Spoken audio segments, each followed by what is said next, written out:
event.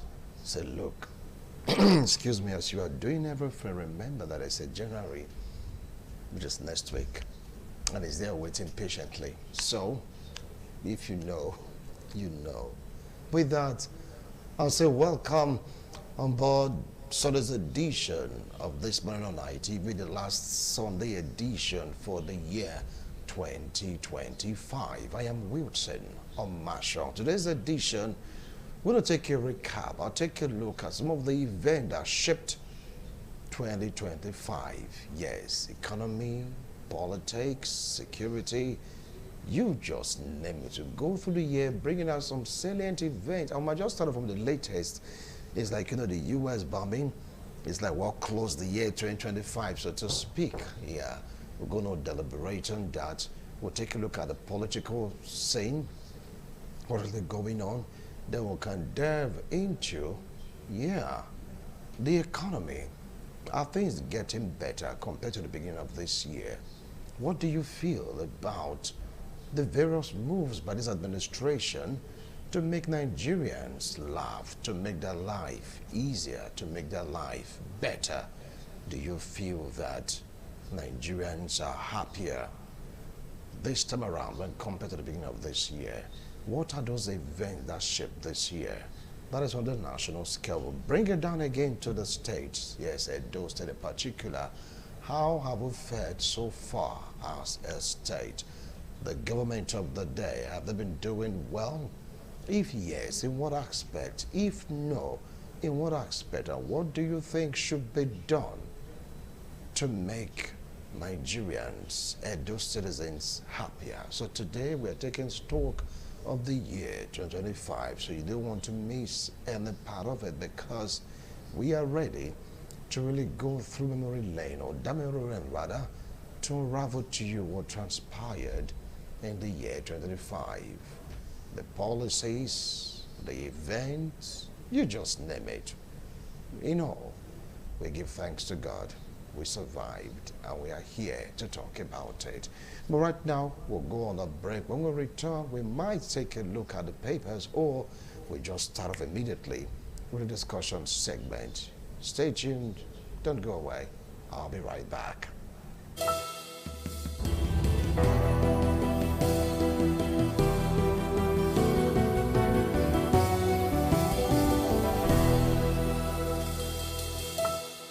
Merry Christmas and a prosperous New Year from Independent Television and Radio.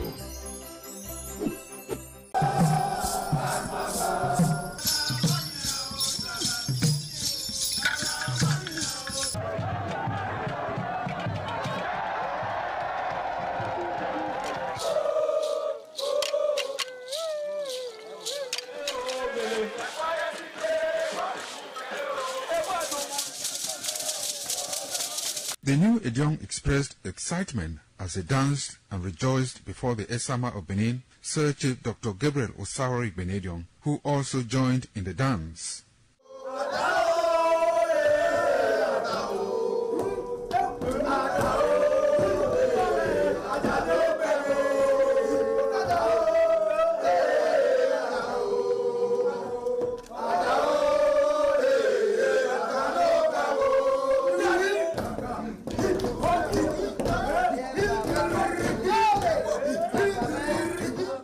As visiting and paying of homage to various homes of senior elders continued, the initiates spent 7 days performing diverse kinds of rites as required by tradition. They were furnished with rules and regulations regarding their new office as Edion. That I grew up in this community to the point that they have now also chosen me as an elder in this community. It's a thing of great joy. All thanks to the Esama of Benin, my people, my family, everybody, all Okada community, for this great honor. I'm very, very grateful. Well, this is my brother. I'll call him my uncle because he grew up with my father. I'm so proud of him because we are doing the same rituals as the Edions of the Okada. It is our duty for us to make this place a greater place, for outsiders to come and see the goodness of God in Okada. And I'm proud of every one of us here.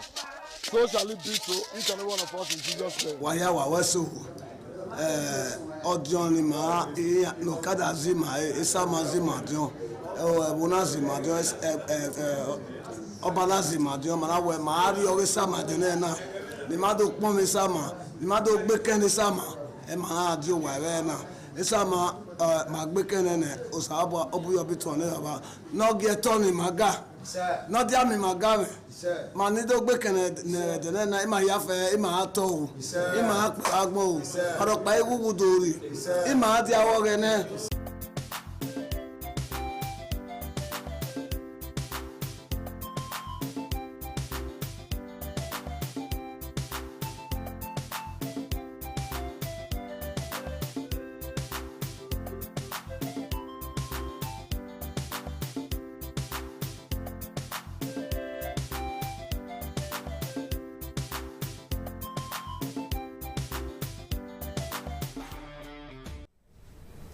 Thank you so much for staying tuned. Now take a look at what the papers have in store for us this beautiful Sunday morning. Quickly, let's dive into the papers.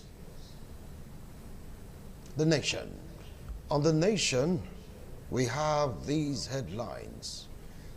Sokoto airstrike aftermath. Niger Republic issues decree to defend sovereignty. After Tinubu and Nigerians most abused politician, says Wike. And AFCON, Super Eagles through to round of 16. That's one of the headlines making the rounds on The Nation newspaper.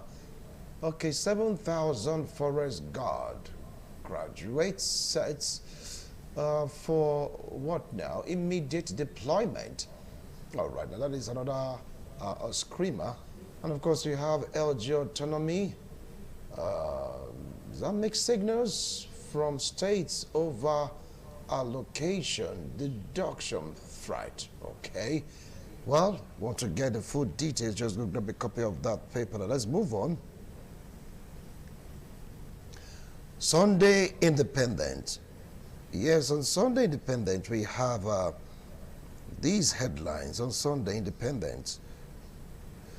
Nigeria laments low impact of massive borrowing in 2025. Described Tinubu's reform as mixed bag, one people-friendly policies in 2026. How Nigerians survived in 2025. Growing marriage fatigue in men endanger family life. I want to take that again. Growing marriage fatigue in men endangers family life.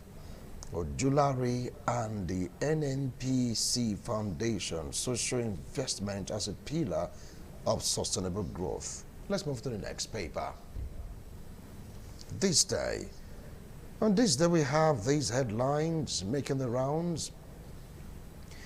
In security game changer, Tinubu launches Forest Guard, 7,000 deployed. U.S. airstrike in Nigeria prevented potential Christmas attacks, says Congressman Moore. And Chuks Okocha Linus Aleke in Abuja and Onumiyo Innocent in Sokoto.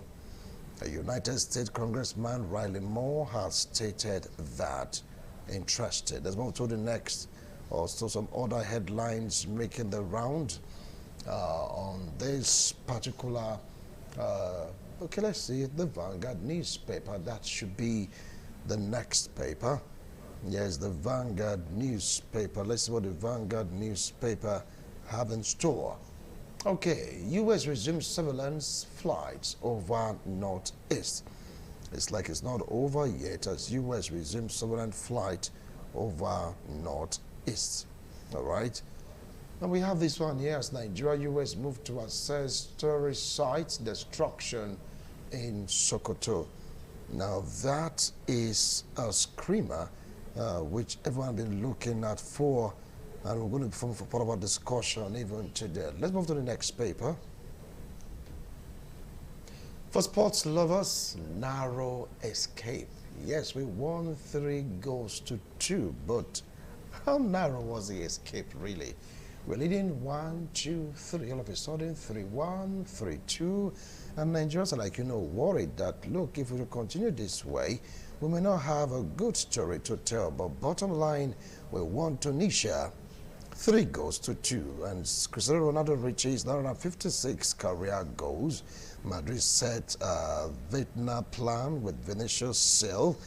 We have these Gunners finished 2025 top of EPL. Yes, they won their match yesterday against Brighton. Onuachu explains Turkey form after EPL struggle. Man is caused leveler in stalemate.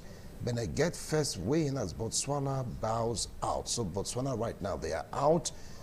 Okay, for Ivory Coast, Cameroon is going to be Champions Battle, Lions in Blockbuster. It's going to be quite interesting. And shockingly yesterday, so I'm not saying it's not a shocking thing after all, Aston Villa, you can take them as title contenders. They defeated Chelsea 2-1. Defeated Man U also 2-1, but the latest victory comes as it defeated Chelsea 2-1. Man U Chelsea, the one that scored the first goal, but somehow Aston Villa leveled up and they came out tops. Yeah.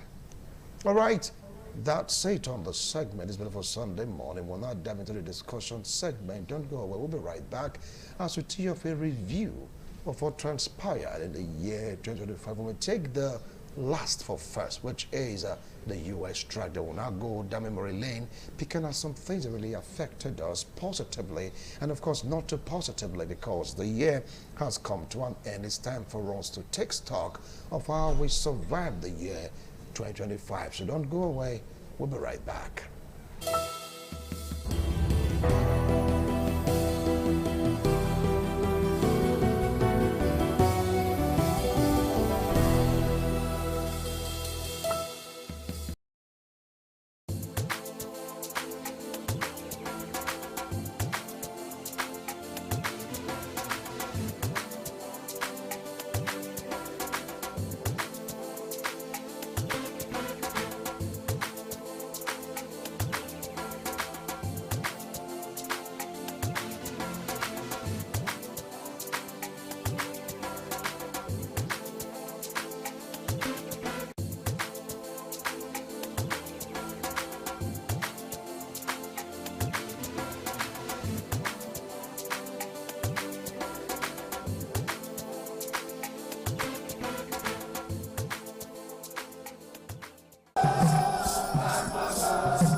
Omonoba Nedu Ukwakolopolo, Ewai II, Oba of Benin, stepped out majestically with loud crowd to perform the Sotun rites of his late mother, Queen Mother Ioba Omoni Ipoyeme, Ioba Ewai II, who departed this world 49 years ago.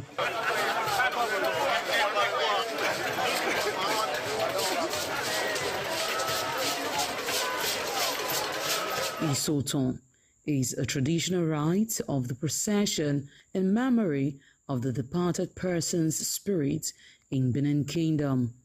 It is usually heralded by public display of the departed person's influence during their sojourn on earth.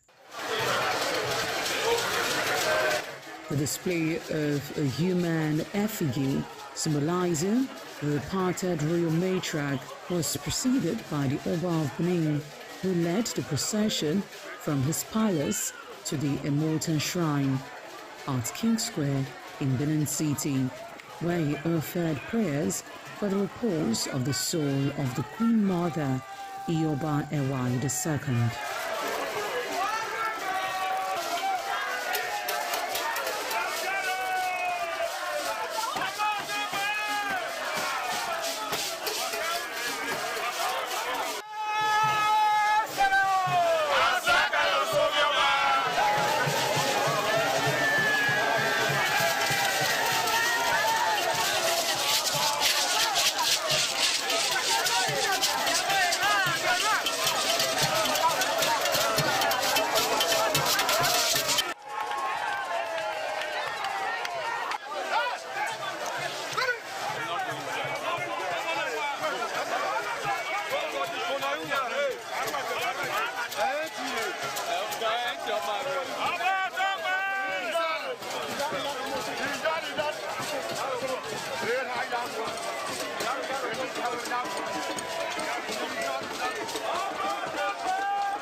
Thereafter, the priest assigned to the Immortal Shrine offered Oba Ewai II items for Isoton on behalf of his family.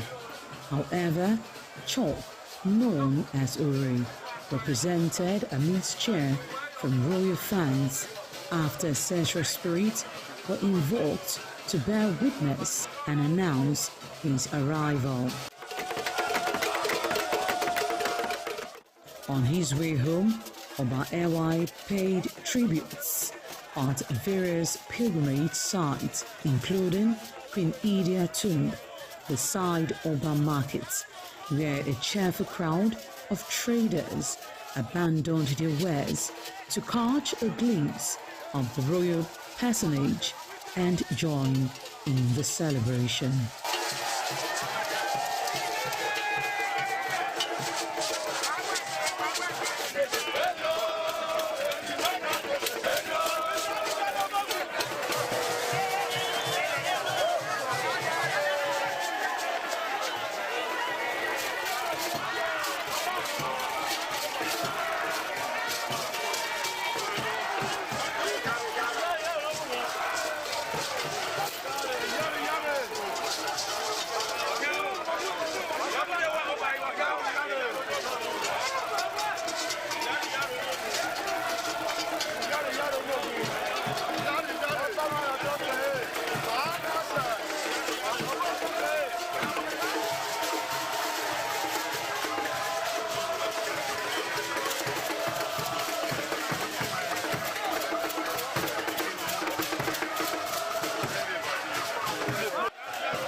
ITV, certainly the best.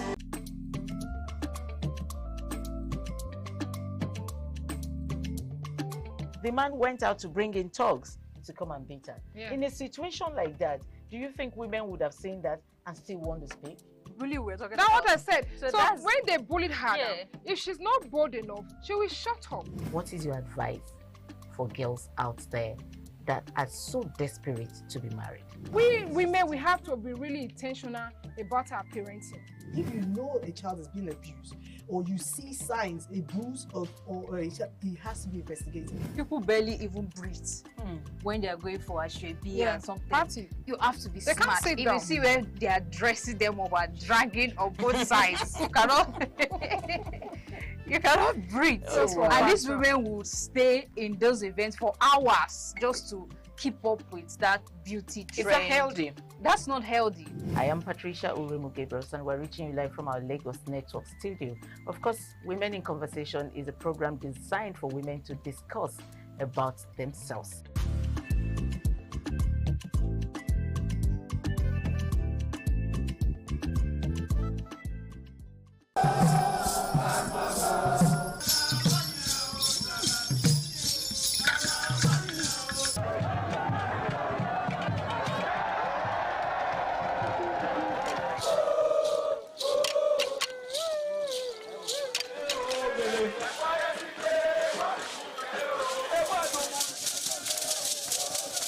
The Ekoko masquerades from Ute village, whose cult is connected with Obaeware and his mother, Elere, appear on this occasion to bless the Oba.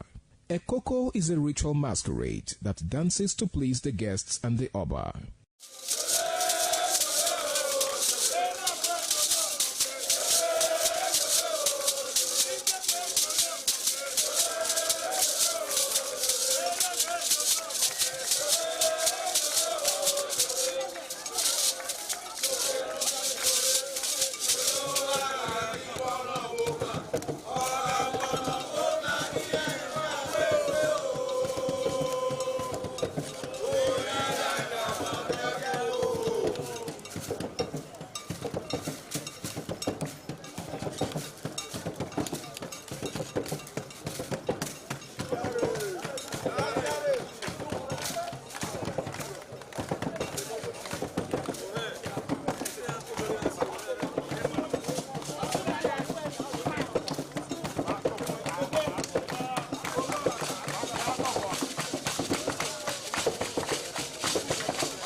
ITV, certainly the best.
ITV, certainly the best.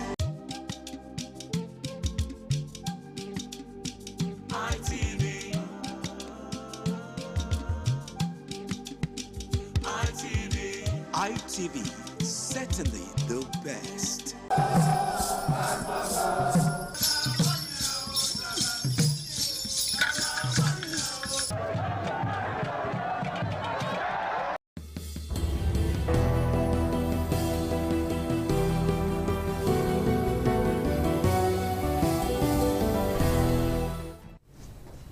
Thank you so much for staying tuned. If you just joined us, this is TMI reaching you live from Benin City, Edo State, Nigeria. Like I told you before we commence with the show, is all about taking stock of the year 2025, and it seems like what happened towards the end of the year might just begin the discussion. yes, security situation. When this administration was inaugurated, aside subsidy gone, they promised to take care of Nigerians in terms of providing adequate security. And of course, you all know the story too well. Things turn from bad to worse. If there's anything like worst, yeah, it got to that point that triggered the U.S. for the very first time in Nigeria to carry out bombings. And the government said that they are aware of it. Though many people have divergent views and opinions about this particular. Some call it incursion, some said it's a welcome development, some said Nigerians should be the one in charge of securing Nigeria. And people have been asking so many questions.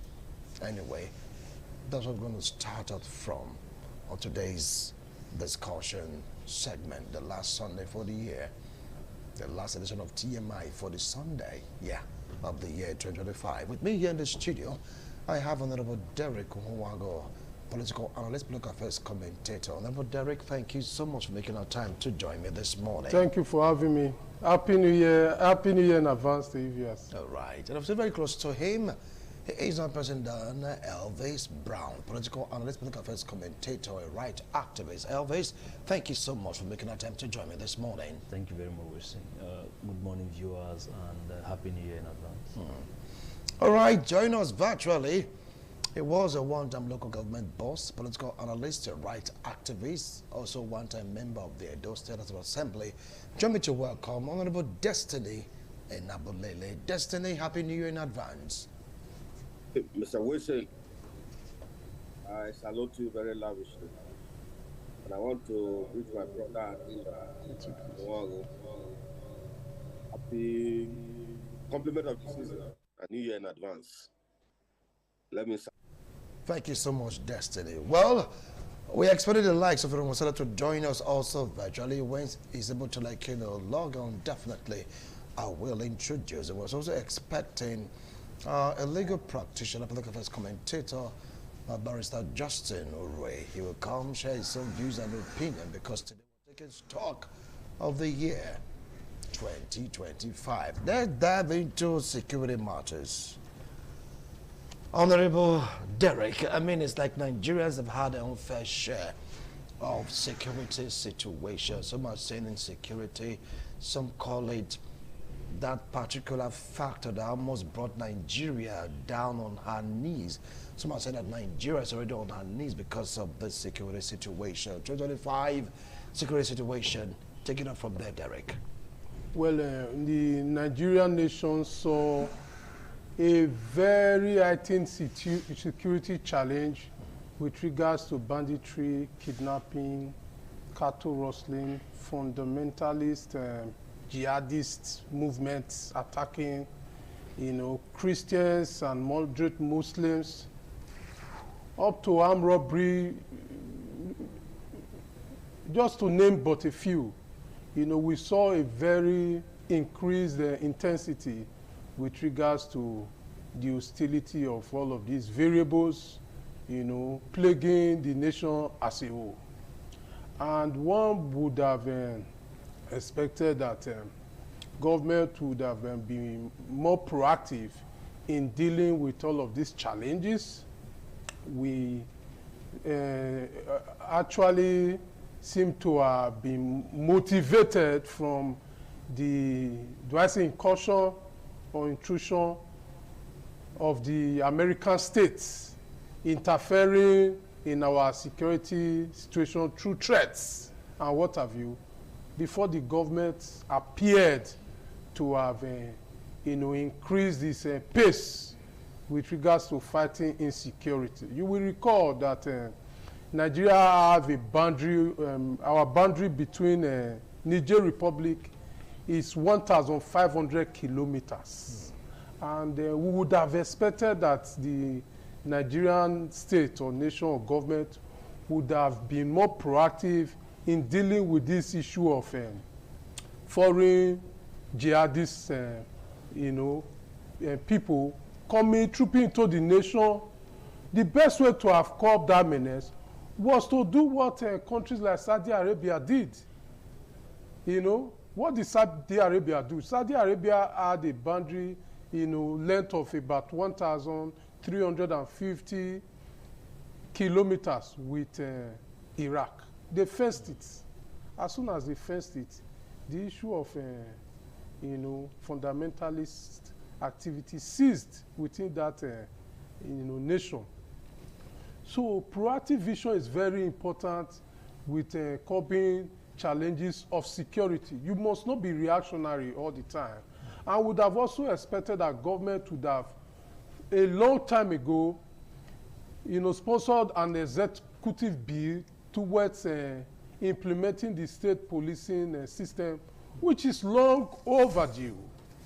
But for some selfish reason by the political elite in order to centralize power and influence within the federating states, the federal government over the years refused to approve the creation of state policing.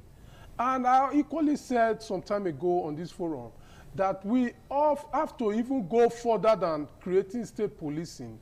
We should also include in that executive bill for Nigeria to also operate private security network or agencies where big men, VIPs can access security details without burdening the public police system with their own personal need for private security. Yes, firearm-bearing private security sectors can be created alongside with state policing so that they will work concomitantly with the state policing system so long as they work under the state. So these are many more of the issues, many more of the issues that the Nigerian system of state or government needed to have done in order to checkmate the menace of insecurity, the broad spectrum, challenges of insecurity that plague this nation. Sure. And you also agree with me that in this year, 2025, it was very, very serious, very, very devastating on the Nigerian citizens. But I'm glad now that the government is waking up to its responsibility to the extent that America is now... We'll come to that. We'll come to that point. Okay, thank you. We'll come to that point. Thank you. So well, right now, we want to take a break. When we return, we'll continue with this discussion. It's all about 2025 under review, the major event that really shaped the year. Security challenges was a major in Nigeria. Don't go away. We'll be right back.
For staying tuned, if you just joined us, this is TMI, Sunday's edition, the last Sunday for the year of 2025. We are taking stock of what transpired in the year 2025, and join us right now in the studio. I've introduced him in absentia. He's not a person, a legal practitioner, political affairs commentator. Join me to welcome Barrister Justin Udwe. Barrister, thank you so much for joining us. Thank you, Mr. Wilson. Good morning, listeners and viewers at home. All right. Prosperous New Year in advance. All right. Welcome to TMI. Right. Now let's go to Elvis Brown. Security is like, you know, Nigeria was almost brought down to her knees. Some are saying that we're already on our knees, if not for the bombardment or intervention of the U.S. The year 2025, in retrospect, talking about the security situation, architecture, what's your take? Well, thank you very much, Wilson.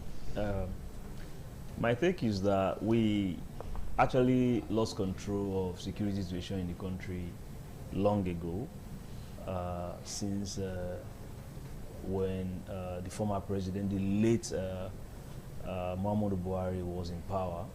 It appears as though the country's leadership had no idea what to do with the security situation. You know, this present government, this year, our focus is this year, all these bad guys were running rampage everywhere. They were seizing local governments, you know, going into communities, wiping them out. It was completely, you know, unheard of. Nothing seemed to have been happening. And that's because the moment the government came into power, the focus was the next election. That was, I think, what mattered to the government. They took their focus away from security, from education, from all those other things, and focused on campaigning for the next election. And these guys, you know, just were everywhere, kidnapping, killings, name it. Nobody was being held accountable. We saw, for instance, a particular bandit, in this case you call a terrorist, who killed a senior police officer and then came for negotiation with the government and wore the uniform he took from the person he killed to that negotiation. Everything, the name, the rank and everything were there. He wore them to negotiation table. And nobody was asking questions. We see these people sitting with these guys, with their rifles, with their, you know, their RPGs in the name of negotiation. So they were ridiculing the image of the country in the name of trying to want to have a conversation. There was no strategy, there was no plan, nothing at all. So, you know, it took America, it took Donald Trump actually, not even America, it took Donald Trump to talk about it, to have our government, you know, now giving it attention. It took Donald Trump to say, look, this thing is getting too much. Irrespective of the direction Donald Trump came from, he drew attention, the global attention to what is happening in Nigeria. Then the government began to want to think now on what to do. So the year has been really terrible when you talk about security. But I'm glad that we're ending the year with a strategy. At least we now know that there's a possible intervention from America. And so with that possible intervention, we can now be rest assured that within a year or so, we would have been able to decimate these guys to a level that people can now travel, to a level that people can now go to the farm, to a level that market women can now decide to trade from, you know, interstate. So these are the things that keep the nation going. And so far, those things were almost gone. We're no longer able to farm. We're no longer able to travel. Now, those who are traveling, we have to call people to find out how the road works before you embark on a journey. And even when you're going, whatever it is, you see people parking, telling you stories of kidnapping along the way. So many things happening. It was as though we no longer have leaders in the country. So the year was horrible in terms of security. And I think that it all stopped, like the president once said, during the Jonathan administration, that the buck stopped at the table of the president, the commander-in-chief of the armed forces. You know, when Boko Haram was, you know, disturbing the nation, especially the Northeast at the time, he said the buck stopped with the president. And now he's the president, it should stop with him also. So instead of, you know, most time, you know, calling people to say, oh, let's, you know, tackle security, let's work together. No, it stops with you. Handle it, take care of it. And I think he's now waking up to his responsibility because he knows that once America comes in to help you solve the problem, definitely there'll be concessions. All right, so one of those concessions might even be regime change. Who knows? And so because the man is so keen on returning, he will definitely want to do something about it this time. And I hope he does. I hope he does. All right. Now let's get to hear from Destiny in Abulele. I believe that he has a lot to say about our security situation. Destiny, over now to you. Salute your platform. Yet another. With my brothers there at the studio, most especially my in-law. You see, let me quickly say this. I have to, this morning, single out two particular incidents that happened. The Yawata massacre in June and the killing of a general, Nigeria Army general. You see, we must call a spade a spade. My late grandmother of blessed memory once said in my very rich Benin language that Ewoma Ebona Waya. What that means is, which is very simple, that the imam, the babalawo, the pastors, the reverend fathers cannot go to their various place of worship when there are, rancor, when there are disturbance, when there are war in the community. Simply put, there's nothing meaningful in an atmosphere of rancor. So you cannot see where we are this morning, because over time we have failed our people and we have failed humanity. I have a saying that any society that recompense defective deportment fabricate a moral peril that will erode that society. You agree with me? That's where we are today. Because the least of us are the ones presiding over very intelligent ones and our collective patrimony. And they don't know what to do with it. They are bereft of ideas with utmost humility and simplicity. I will say it because I have been there. One time, executive chairman of a council. I know the approach, the methodology I deployed in presiding over the local government. It's on record that before my advent, or perhaps as a local government chairman, of Yas Southwest, let me be very particular this morning, was rigged of kidnapping. When I assumed office, barely a month or thereabout, when I assumed office, there was a kidnapping about few posts from the local government secretariat. You can go and do your findings, Mr. Wilson. And the sad story was that my secondary school mate, Gobazwa Grammar School, she was the one kidnapped. My secondary school mate. I immediately left there without any security. Before the DPO arrived, the secretariat, I was already at the council. And there, DPO told me that, Chairman, you don't need to do it like that. And immediately I cut short. I closed from office that day. I went straight to the 4th Brigade. I met the commanding officer. Then I booked a series of meetings with all the security agencies, the DSS, the Zone 5, the police commissioner, the SCDC. I met with all of them. And to be very frank with you, they all visited my local government. And what follows was the army post at Igobasowa. For the 3 years that I spent as a local government council, there was incidents of kidnapping. It was reduced to the barest minimum. You can do your findings. I never use police escort. You can only do your findings. At times, I drove myself to office. And people do advise me that I said, I said, well, but I need to do it. I'm not running from anybody because I'm from the people. What am I trying to say? You see, we have missed it as a people. We have missed it because our greatest undoing, with utmost humility and simplicity, is by having, I know that the issue of insecurity, he inherited it from his. But you and I know there have been series of revelations. I'm not the one that will be saying it this morning. That what we are currently facing as a people, the nosediving of our security, and the coming aboard of insecurity of every nook and cranny, and the letter breadth of this country, was the architect of this party that is in government. It was, I'm not the one saying it. They were alleged, permit me, that the number 2 man of this country at the time housed a very notorious terrorist in his guest house. And again, presently, a sitting governor alleged the former governor of using a terrorist, giving them money to cajole the people, to coerce the people, to force the people to vote for his party. I'm not the one saying it. If you perhaps go into our archives, you will know that what I'm saying, I'm only reiterating what has been said. You see, we have a problem. That's why I said that any society that recompenses a defective department fabricates a moral peril that will erode that society. And we have found ourselves at a very quagmire, at a crossroad. That's why I must give it to the US government, most especially to President Donald Trump. It's there in the Bible that our Lord Jesus Christ will come as a thief in the night.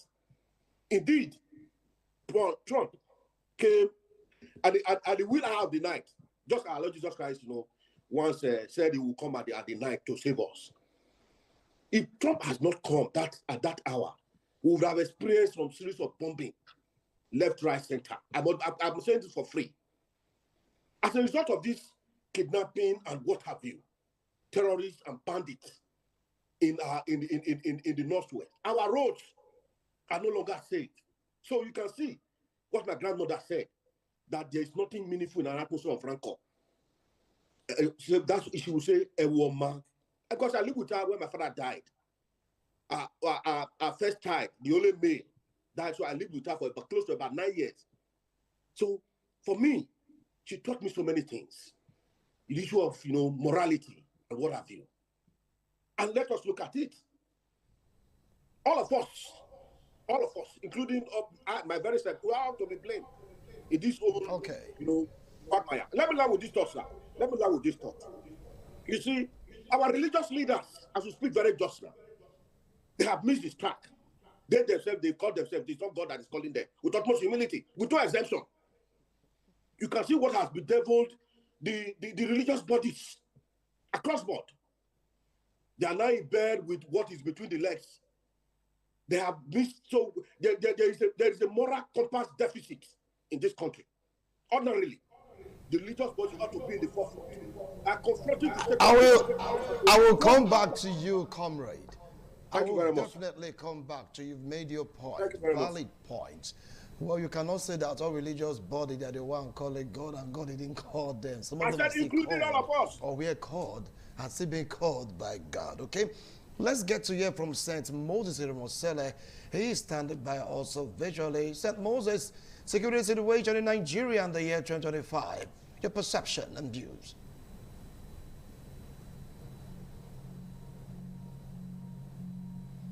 St. Moses, are you there?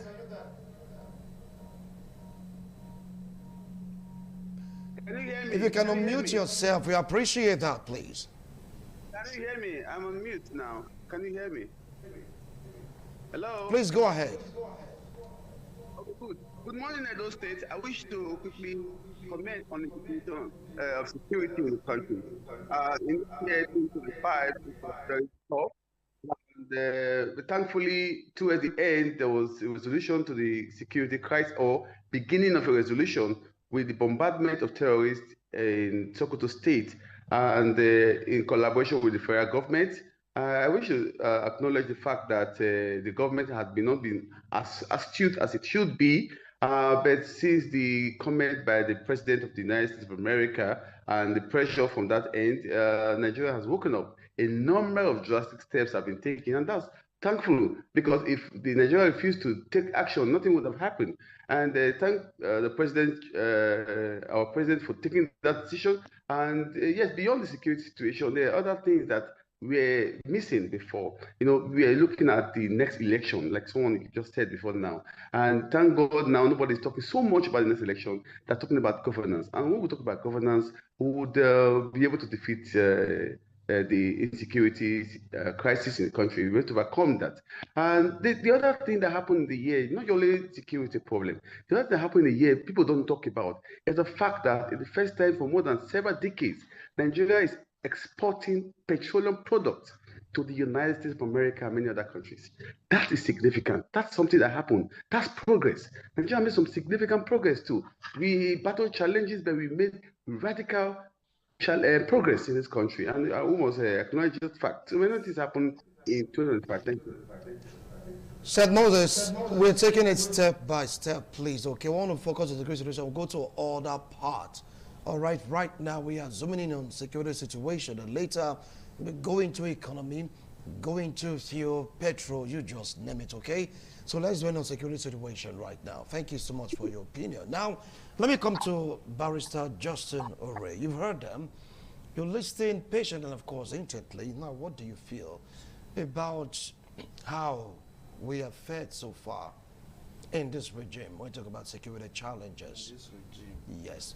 Talk about this year, please. This year, okay. On the review. Well, under 2025 under review, or security under review in the year 2025, it's been woeful, it's been pitiable, and it's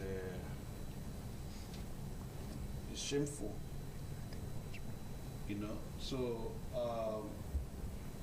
when a country like Nigeria, you are traveling from maybe Benin to Warri, Benin to Lagos, Benin to Abuja, you have to first and foremost do a fasting and praying section.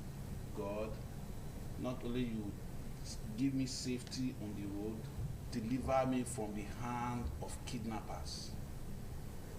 In Jesus' name, you say amen. Hold your wife and your children, make that prayer. You know that it's like you've done this several times. Yes, yes, yes. So I won't deny it. That is, it's shameful. We are not even going to. You see the infantry, the temerity, the brazenness with which these thugs, touts, miscreants, low lifers. Sorry, I used that word. My apology.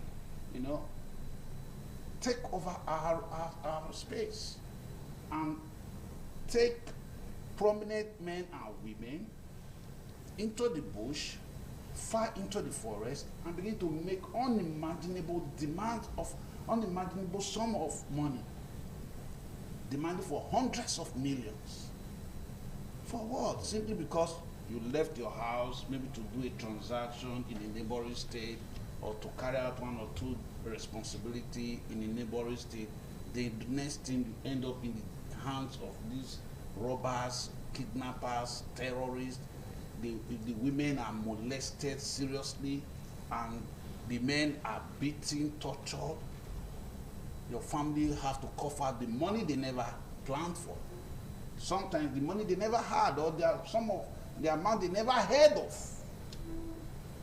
They have to put it on. Not too far away from Benin here in Iowa, Delta State, somewhere around the Benin, Benin Auchi Road. You know, this is not supposed to be. We are focused, even, I think in Benin, no, not Benin, somewhere around Kano, there was an assistant commissioner of police that he was talking about. That was caught. Assistant commissioner of police. That's already a commissioner of police. The other one was brigadier general. That's an army general. So the security system was so compromised that the signal the army general was giving out was being infiltrated by bandits. That is how they were able to locate his location. And you know what follows thereafter? Until Donald Trump started talking, our president was on bed. When I say it was just like sleeping. Look at Benwick. The Yetewa, something like that, the massacre. Jesus. Look at Plateau. Horrible sight. And the president never visited that place. Even though he went to Benwick, he never visited Yetewa community. Till tomorrow, a president, commander-in-chief of a Federal Republic of Nigeria. Look at how Donald Trump is talking. Why would you not be proud if you're an American? Just tell me, why will you not, if your president is talking like that, why will you not be proud? Yes, this is my president. returning.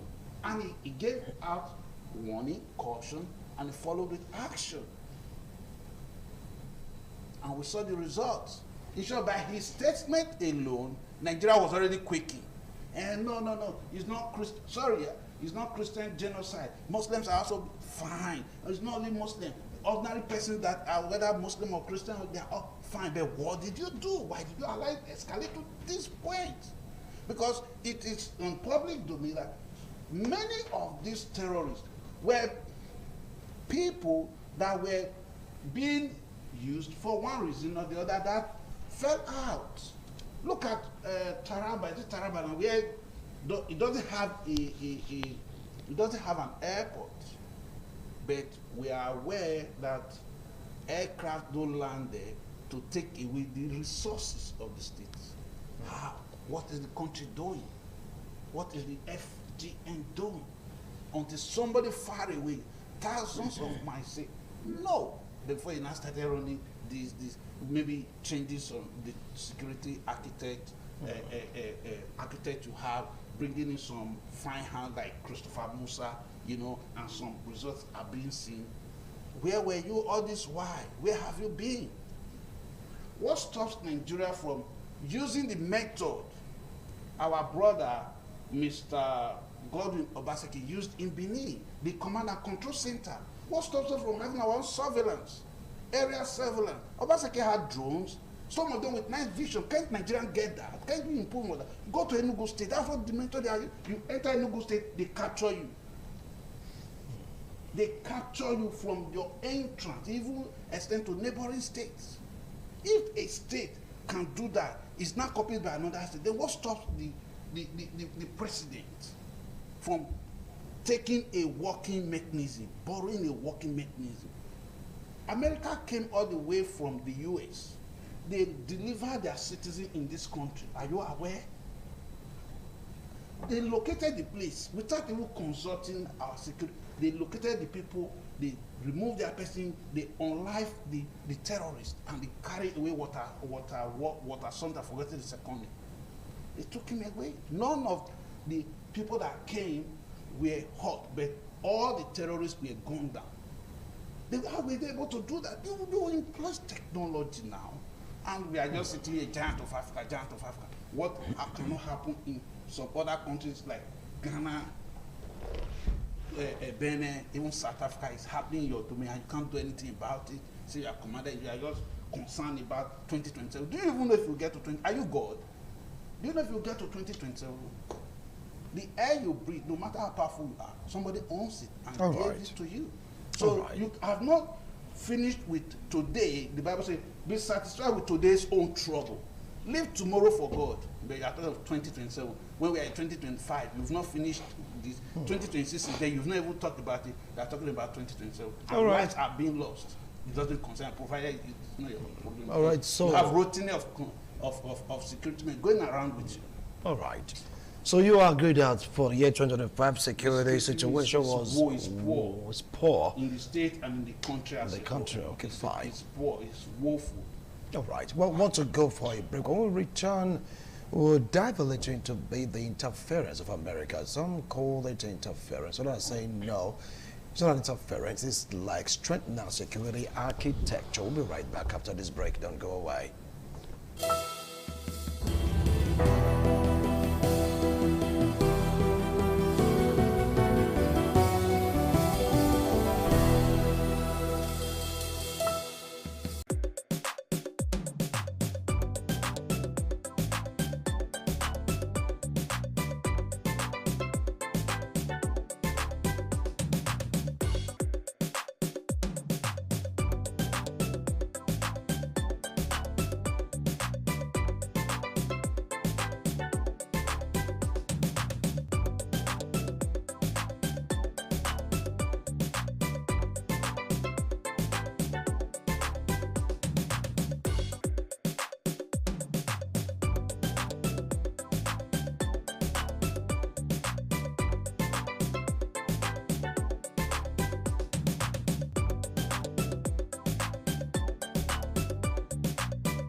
remember, like we talked about before we went on that break, it's all about taking stock of the year 2025 and majorly speaking, security challenges was at its worst.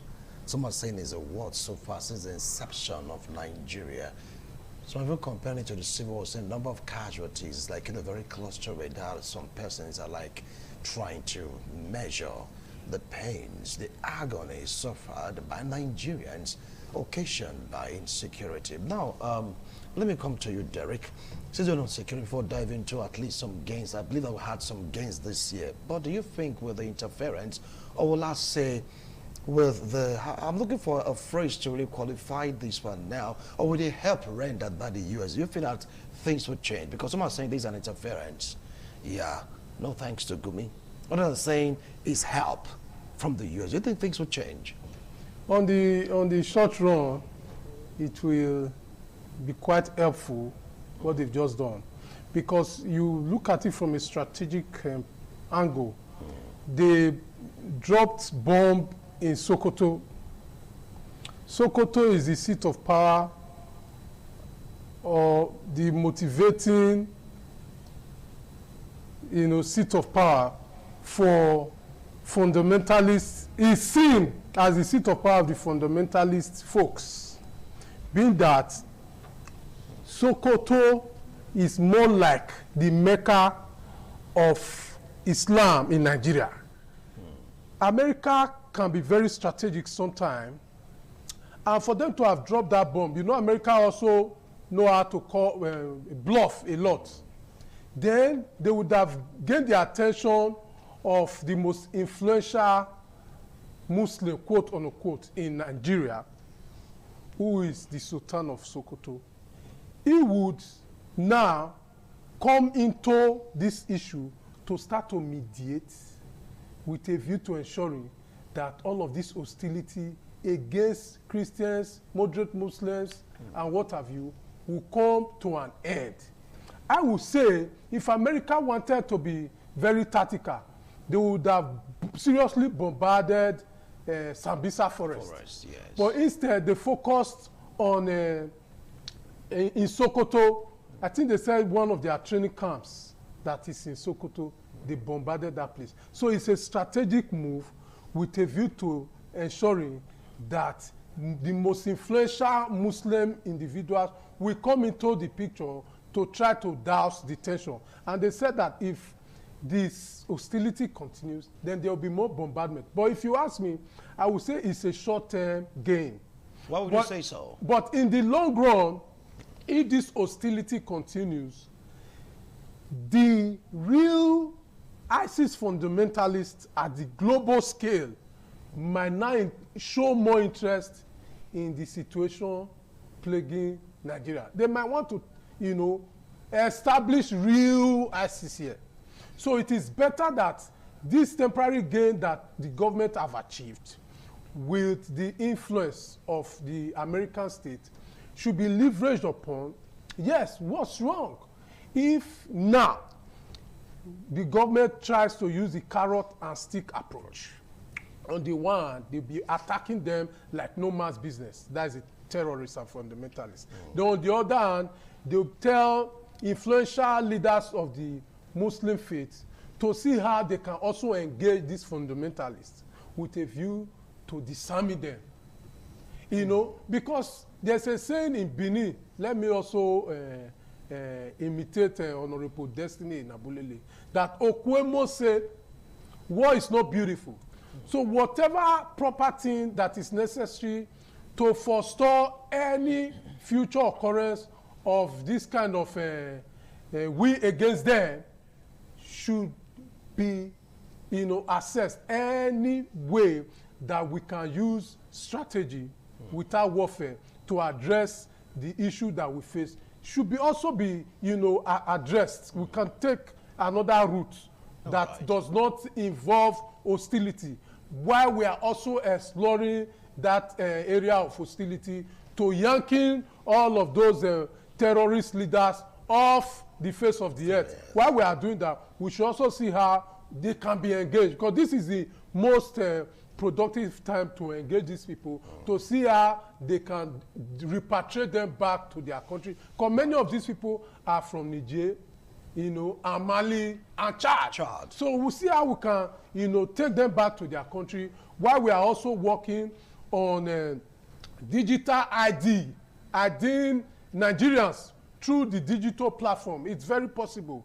While we also strengthen our national, you know, identity management commission with a view to ensuring that everybody that comes into Nigeria, that are dwelling in Nigeria, are legally here. Remember I said earlier that nothing should stop Nigeria from also fencing our boundary with Niger Republic. Because Pakistan did it. They saw results. They fenced their border with India. Not India. This country that fought America for a very long time. Afghanistan. Then Saudi Arabia also fenced their border with Iraq. And they saw results. So what stops Nigeria from fencing our 1,500-kilometer border with Niger Republic so that our border will no longer be free for all these people who are waging jihadist war against our citizens? All right, I'll come back to you, Honorable Derek. Well, Barrister, you heard him. But Sheikh Gumi said this attack is counterproductive. And what Derek says, in the short run, we may get it, but in the long run, it may just be all war in the particular zone, talking about the northern zone. And ISIS may take it personal. Well, what do you expect from Sheikh Gumi? I'm surprised that he's still being allowed to express such ignoble views. Yes. Was it not Sheikh Gumi that was returned from Saudi Arabia that he cannot come to Saudi Arabia to do the lesser Hajj or one of the Hajjis? It was because of issues related to security or terrorism in Nigeria. So that's why I said, oh God, you see, you can't be a leader of a country like Nigeria. Your responsibility is being discharged by external leaders or president, and yet you turn a blind eye or you turn your face to the other side. That is it. Is it United Dubai or something like United? I think it's United Arab Emirates. Yeah. They gave a list of terrorists or terrorist sponsors or sympathizers in Nigeria. What have the Nigerian government done about it? Is it not this country that they kidnap school girls? Just very recently, one in Niger, I think one somewhere around Abuja. The IG said that they brought them out, they now released them. Where are those that did those kidnapping? Kidnapping is capital offense. So the gains from what America did, it has both long-term gains and short-term gains. One, it has sent signals that it is no more party as it used to be. And America added a caveat. Gentlemen, if you continue with this, let me use the word wahala, then we are ready to match you force for force. And who wants to dare America? Who wants to dare America? Tell me, in Nigeria. Tell me, who wants to dare America? America of all country. A blessed country, a country where yes is yes and no is no. They tell you as it is. Sheikh Gumi is just saying all those things so that, I don't want to say, he's just saying it so that I have something to say, to gain some headlines. There is serious gains in it, and it's already happening, and long-term gain is also there. And our security architects are coming up. Are coming up. Even the president cannot deny it. Elvis? Listen, on the basis of religion, our legal system is not balanced.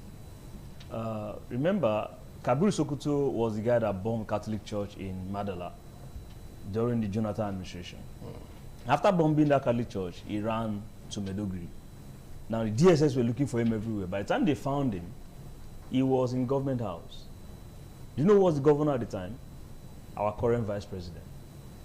Now, when Chibok girls were kidnapped, Jonathan made an attempt to arrest the principal of the school and interrogate him to get to know how this could happen. How can that number of students be moved out of that community? Do you know what happened? he was made a commissioner, the principal of the school. To shield him from the presidency, they made him a commissioner. Go and do your research and see. So in Nigeria, what we are experiencing, without intervention, nothing will happen. Because the system is corrupt to the point where nothing can be allowed to happen. When Obama wanted to invade Sambisa Forest, the plan was to gas the guys there and move out those girls. But by the time they did their area surveillance, these guys were wearing masks. Information had reached them that, look, they're going to gas you. That is what you're getting. So if we must defeat this terror, there has to be some sort of intervention. Ask anybody, what plan does this government have? Before they came into power, what strategy did they put on the table? There was none. In terms of security, there was none. So there is no plan. There's no strategy. So what you're going to have is to have other countries keep coming in to help until we get it right. Now let me tell you, I recently, Benjamin Netanyahu of Israel, made a broadcast concerning Nigeria also. And honestly, I welcome him to come in and help. Otherwise, you will find bombs being dropped on empty land. Early this morning, I read in news that the bomb the American launched didn't hit any target. That the terrorists got an information ahead of time before the bombs arrived and were evacuated. And so these guys in Sokoto State are busy granting interview to BBC, to CNN, that the bombs were launched on empty ground. And the reason they are saying that is because there is a possibility that these guys were aware. So you are fighting a terror that has insiders in the government. And so if you do that, and you say, okay, maybe what they need to do is to now move back and let us deal with it, we're dealing with nothing. This move that Trump has made must not be something that you leave for a long time before you come in again. Follow in with another one and another one until you completely decimate it. We're talking about our borders. Mr. White has said a lot about our borders, but look at it. Nigeria has the most porous borders on the African continent. These guys we're talking about, they have national identification. The moment they come in, they are made to have national IDs. Our NIN, see, our data system is useless. Anybody can walk into any place and claim any local government, claim any state, and have your NIN given to you. Nobody's going to ask a question. Nobody's going to trace you to your family lineage. Nothing of that nature is happening. When Trump came into office, you know the first thing he did is to secure the border. Under Biden, millions were pouring into America. And crimes were on the rise in all the cities across America. So when he came in, he first of all secured the border. After securing the border, they are still building the wall as we speak. High up walls. Still. Now, after securing the border, he went back into the city and started rooting out those who came in without due processes. Those who are constituting nuisance. Those who are committing crimes. And so he started rooting them out. Pulling them to different countries. If you say, oh, don't deport them here, he takes them to another country. As far as it's concerned, it's America first. Americans must enjoy the dividends of their democracy. Like clean up America. Clean up America for Americans. And so if you want to go into America, you must have to fulfill the conditions that are laid down before you. So you fill these forms and then you abide by the rules. If you violate the rules, you are gone. So because it's a privilege, we don't have such here. All right. We don't have such here. Let me, before I go, sir, on our roads, you have police checking papers, checking our pockets, checking phones. You don't even have immigrations on the road with guns, looking into vehicles, checking vehicles, immigration officers. You have customs on the road. But when you go to the border, they are as porous as anything. And why do you think they are on the roads? Because the roads are lucrative. If they stay on the road, they can build houses. Then their salary will not have been able to help them build. If they stay on the road, they can buy cars that they probably wouldn't have been able to buy with their salaries. And so everybody wants to go to the road. I was driving on the road recently in Benin City. A police officer stopped me. And I stopped. The moment he stopped me and he walked close to me, his phone rang. And then he picked the call, it was his boss. And the boss kept saying, you guys are keeping me waiting. And he said, yes sir, you'll see it soon. After that, you know what he told me? He said, that's my boss. We need to send money for fuel. And when we tell you people to give us money, it's as if we are thieves and all that. I started laughing. There is a boss. that will remove you from the road if you are not delivering. The system is so bad. So how do you get the security right? If you have, it's only recently that they removed soldiers from our roads. They are still there, but not as active as it were. You have soldiers on the road. That's unheard of. All right. That's unheard of. All right. Just to add, No, hold on. You cannot break this rank, please. Destiny, well, with the assistance of, let's say, interference or positive contribution of America, do you feel that our security architecture will rise up to expectation this time? Yeah, Mr. Wilson, you know, when I wanted to land with my earlier comments with the issue of, religious leaders, I was Yankov. Let me say this. You must call a spade, it's never a garden fork. If you go back to history, I'm a history student. The Martin Luther King of Germany, if you go back to history, you'll be able to understand, perhaps appreciate the roles of religious leaders in an evolving society like ours. Again, if you go back to United States of America, the role of Martin Luther King Jr., if you study him, you will understand the role he played as a reverend in the evolving that later led to the freedom and emancipation of the blacks in the United States of America. But if you try to equate it with our own religious leaders here, they have beclouded their sense of cognitive religious reasoning with, trivia, material, and their quest to personalize whatever resources they are getting from their ministry, thereby abandoning the day-to-day running of this country, because the political leaders and the religious leader, they are in the same web in terms of permitting corruption and what have you. You see, the intervention of the United States of America, as put it by my in-law, Mr. White, you see, yes, there's long-term, there's short-term. It will be short-lived if we Nigerians, criticize the America of their intervention. You say, Wilson, you are a married man, you are a father. If your wife decide to cry to your neighbor to come and assist you in training your kids, then you as a father has failed. Not only failed as a father, you're equally failed as a husband, and you're equally failed as a community man. That is the gospel truth.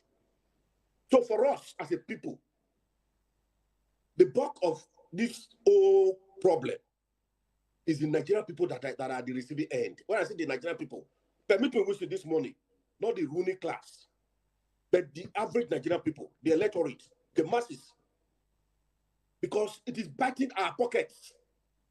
Ordinarily, for me, I don't like flying. Anytime I want to go to Abuja, I have to fly. And for me, I love driving. I love exploring.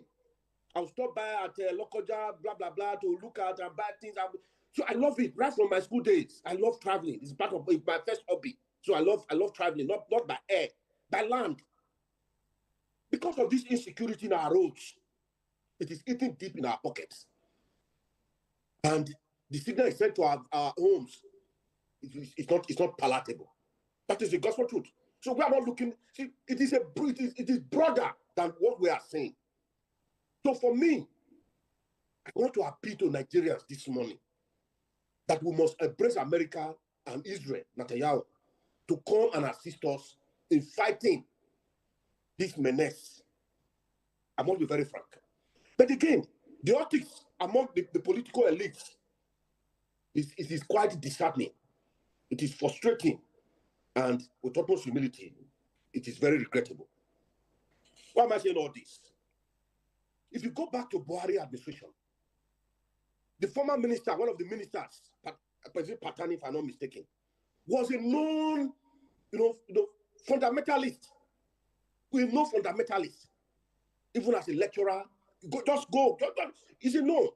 And we equally have same here. They have infiltrated all the ranks and file of our day-to-day running of the Nigerian system. It is on. At least don't we had gains. St. Moses, interference or the support of the U.S., do you think it will go a long way to rid Nigeria of this particular challenge? I think the interference by the United States of America. St. Moses, are you there? He's speaking. I'm here. Can you hear me? Can you hear me? I can hear you right now. Continue, please. I think the interference by the United States of America has some doing. First of all, let us be very clear. The interference was in collaboration with the Nigerian government, without which it would not have happened. And they were thanking the United States of America for taking those bold steps. Without those bold steps, the government may not have been able to take those decisions because they are very sensitive because of our peculiar nature, our religious sentiment, our ethnic sentiment would have affected the decisions taken by the government. But right now, now that the government has declared the bandits terrorists, now that the government has declared criminality of such nature terrorism, then the maximum force will be used on them. Then it's a good thing if it's sustained and if it's rapid. If it's done one isolated incident and we have to wait for a long time, these guys may metastasize. These guys may go to other weak centers and spot dark spot and wreak havoc and create more mayhem. And this may lead to wider scale conflict, and that this may derail our economy. So I think if it's not well handled by the government, then there's a problem. I imagine that as the joint forces bombed Sokoto, our Nigerian government would have used the opportunity to enter Sambisa. While they are coming out to flush them, decimate them until they are so weak. Not negotiate with them. We don't negotiate with terrorists. We negotiate with nations. And that's the mistake of our approach, our strategy over the years. We've been negotiating with terrorists. We've been negotiating with kidnappers. We negotiate with people who want to kill us, who are sworn to kill you. No, it doesn't work. You negotiate with America. You negotiate with Ghana. You negotiate with a nation to nation, not a nation to terrorists. Terrorists are to be killed. Simple. I think going forward, this may be the approach. And I foresee a brighter future, but I just hope that the government will deploy a strategy, remove men that they suspect are corrupted, and from the theater of power, theater of decision making in the security, then we will have solutions. I have so much hope in this country. I have so much faith that this is the time to flush them out. Thank you. St. Moses, we will take another break. When we return, we'll dive into the upstream, midstream, downstream sector. For the very first time in a long time, we will not encounter queues in a filling station in the U-Tide. Can one consider that as one of the major gains for the year 2025? We'll be right back after this break.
stay into, we'll not dive into what is happening in the upstream, midstream, downstream sector. Nigerians, they've been speaking about not seeing queues that used to be that signal, so to speak, towards the end of the year or during the Yuletide. You get to see queues incrementing fuel pump price. But this time around, do you feel that the situation has improved? They call you Mr. White now. So, Derek, what can you say about this? With regards to our upstream sector, which is the sector responsible for pumping the crude oil from underground, streaming it upward, that's why it's called upstream sector. We have seen a domestic focus with regards to the Dangote refinery. The Nigeria government, through the NNPC PLC, is giving Dangote up to 25% of our, oh, not up to 25%, almost 400,000 barrels of crude oil daily to refine in its refinery, which is a laudable move by the federal government, because it now shows that the government understands that with local production comes more stability of our own currency. You know, I'm also glad that the government of the Federation waded into the, accusation of folks like Ahmed Farouk, and he was made to resign from his regulatory position, because we understand that for a nation to grow, a local regulatory authority must focus on homogeneity, must focus on local content. But he was more like an advocate for foreign imports, which is, not very patriotic. So then with regards to our midstream and downstream sector, which is also the process of refining and transportation and marketing, we also saw that the competition, between the imported petroleum products and the locally produced refined product was also came to play, in the sense that the Dangote refinery reduced the petroleum price, to the extent that an arm of a petrol station, I don't want to mention it because I know it costs a lot of money, to project such things, sells as low as 739 naira per liter. I have bought for that amount, and thereby forcing other independent marketers to also reduce their price. So the forces of demand and supply is coming to play. We are producing locally, and the price have dropped for the locally produced petroleum products, and therefore the imported product will either reduce their price or they will be fizzled out of the market. And what are the economic indices for such move? First of all, the nation have seen a gross domestic product increase of 3.9%, almost 4%. Our GDP have increased by almost 4%. Then our inflation that used to be like 30% have also reduced to around 14.45%, which is close to 60% reduction in our inflation. So it's laudable. Then Nigeria have also been removed from the grey list of the Financial Action Task Force, a global regulatory body that looks into the transparency of government with regards to finance and economics. All right. So Nigeria have been removed from the grey list, indicating that there is more transparency in our economic system. But has this actually translated into HDI, improved HDI, that is Human Development Index of the local we'll come to that. Man we'll come to that. Streets. We'll come to that. We'll come to that. And then Derek, we'll come to that. Well, Barrister, you heard him. Is that right now, as it stands, that we're doing well in that sector, upstream, midstream, downstream sector. After all, Nigeria, for the very first time, is beginning to export petrol from our own local refinery vis-a-vis the Dangote refinery? Okay. Well, when I'm faced with questions like this, I laugh. First, it's not the first time Nigeria is not having queue during the Yuletide. And it's not also the first time Nigerians are exporting resources, petroleum resources outside Nigeria. These are from a private refinery. Hold on now. We are looking at it historically. Okay. You understand? So these are things that have happened when Nigeria was Nigeria. When our refineries were working, we do export. It was also the source of earnings for us, you know. But when things fell apart, our refineries could no more meet the needs of Nigerians, let alone sell out.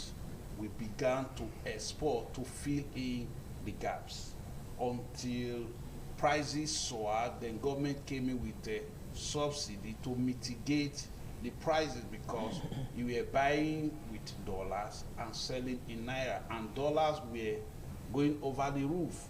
So that's how subsidy came about, to mitigate the prices. So in a nutshell, before now, or before Nigeria economic woes began in the late 90s to 2000, those stuff, then we used to, no queue.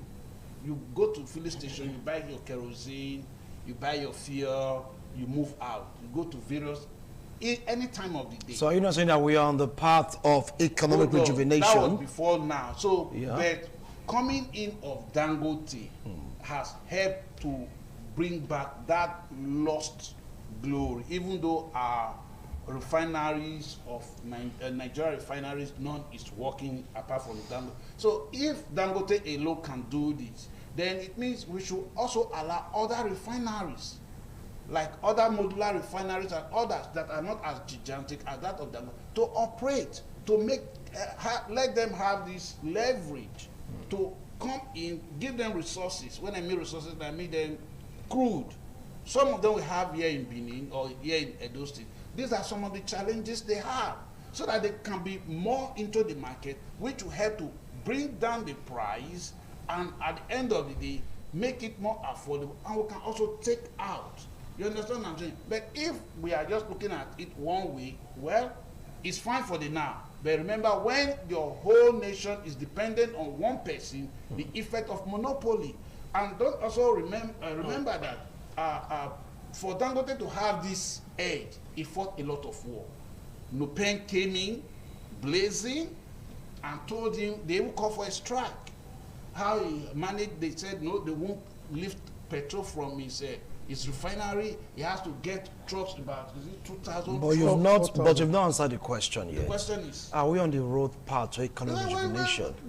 For the now, it seems we are on the path. Okay, yes, thank you. All right. Well, Elvis. For the Dangote refinery, or let's look at the sectors you mentioned. I want to appreciate President Goodluck Jonathan for allowing Dangote refinery to come to light, so that we'll not be giving the glory to the Tinubu administration as though they performed the miracle. Now, this thing has been on since Jonathan administration. So I say I appreciate him for that, because he saw the need to let Dangote build a refinery. And it started. Now, the APC government disrupted that process. And then they are back to where would have been long ago, as far back as 2015, 2016. Disrupted or encouraged? They disrupted the process. They disrupted the process. Don't forget the Kabir Muhammadu Buhari. Anyway, please continue. Just like how they disrupted the process. This is the point here. Jonathan had these things planned out. The man had a plan. And the plan was working. He talked about it. And then they came in and told us, look, I was a general, even though we were general as far back as 1983. And that you're going to deal with corruption, insecurity and all that. That was on the basis that process was disrupted. And then, let's come back to where we are today. There's a lot of deception in this refining and the oil prices, the removal of subsidy, a lot of deception there. that if we want to talk about that, we may not live here today. But I will talk little about that so we can understand what is happening. All right, subsidy has been removed. Beautiful. All right. Now, how,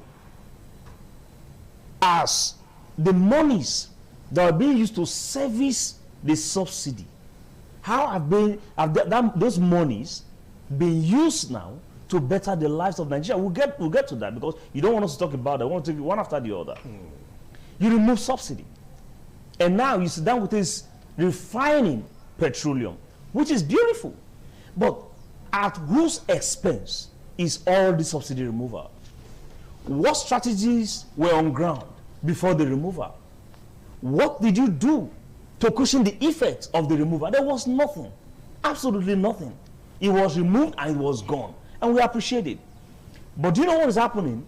So many people cannot afford to travel right now.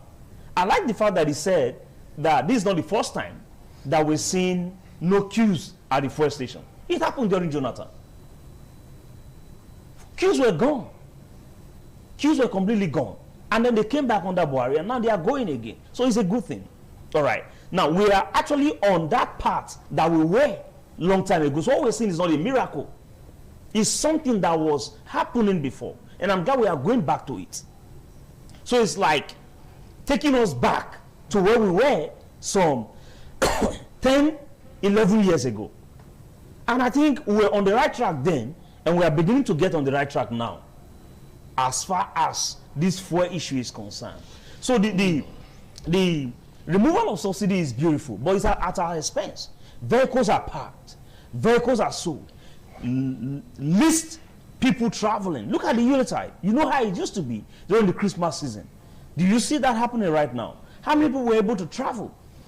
Because the cost. But the pump price of fare, is it not cheaper now? Cheaper at what? Compared to the beginning of the year. Yeah, but how much did he meet it? How much did he meet? How much did Tinubu meet the fuel? Meet fuel. All right. Okay. Now, before I go, we were told that when you remove subsidy, calm down. Are we fighting? I don't understand. Are we fighting? We were told in this same country at the time that when you remove subsidy, the price of fuel should not have exceeded 400 naira, and we got it at 1,000 plus. All right. And now we are coming back to where it ought to be. All right, thank you. Let's you keep adding, hold on, no, it's like a chain reaction. It's an addition. Hold on, you wait for your time. In 2012, you wait for your time, barrister. You wait for your time. Let's get to the Destiny. Protested against Destiny. Why are you not bringing? Let's get to hear from Destiny. And Destiny now. Over to you, the upstream sector, downstream sector, midstream sector. Are we doing well? Mr. Wissey. Yes. Can you hear me? Yeah, I think the speakers before me, they've laid the foundations. But I think we are not telling ourselves that's a fact. We must first of all identify Dangote as an individual, refinery. What is the monthly needed allocation for crude? We should be able to identify that. Then we now say, okay, is Nigeria giving him the required needed allocation crude? You can't be living very close to the river bank and be washing your hand with spit. There's an error. Are you aware? Are you aware that as we speak, Dangote still import crude from the United States? And United States happens to be one of the biggest buyer of crude in Nigeria. My brother, who is following who? I don't know if you are getting my arithmetic, or I school in the village. What we know is arithmetic. Not you guys at school in the urban mathematics, the algebra and whatever. But the point is this: good and fine. We must. I align totally with the later part of the discussion.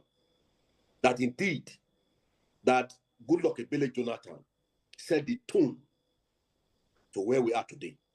But they came, they bamboozled us, they deceived us. When I say us, including my humble self, then I was a very active civil society participant.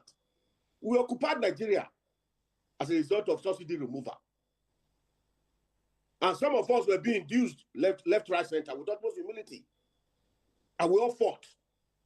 And that policy was dropped as a result of public outcry. Do you know that with that act, and now they are coming to implement what they fought against? My brother, they have taken us back, and they have taken Nigerians as a fool, and they are taking us as for a ride. For me, I have my reservations. For me, I have not seen any progress, because there are many modular refineries. Destiny, you have to hold on. I want to take a break. We'll return from this break. Continue with your line of thought, okay? We want to go for a break. We'll be right back. Don't go away.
Good morning and welcome to the news update for this time. Despite the Edo State government's announcement restricting movement for the monthly environmental sanitation exercise, many residents of Benin City were seen going about their normal activities. With the lingering excitement of the Christmas season, compliance appeared mixed across the city. Donald Aimie reports.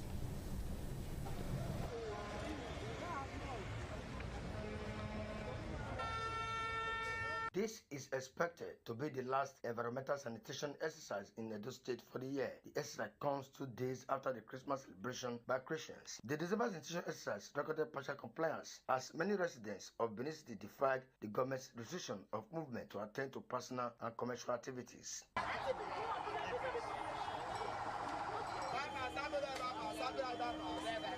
Across several streets, shops opened early and pedestrians moved freely, with festive mood of Christmas still evident in many neighborhoods.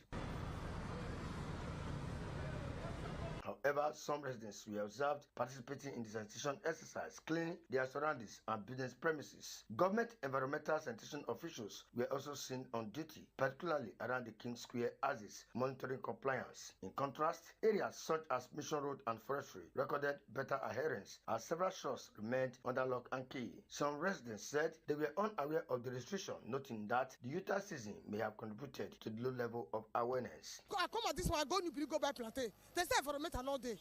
Now I said, as soon as I come, so they say my other don't consume my sweep, now I sweep on. Now I met the environment. I hear say environmental no day, now I make me come, I found they come today. I not go open, but I just sweep the cup and maintain the environmental, maintain my side as an environmental day. The Edo State government has continued to emphasize the importance of environmental sanitation as a collective responsibility aimed at promoting public health and a cleaner environment. From Benin, Donald Ehiminyeng, ITV News. Following the reported U.S. missile attack on an alleged ISIS-swap stronghold in Sokoto State, Nigeria reactions have continued to throw the development. The guests on the audience participation program Politics Today examine the attack from different perspectives.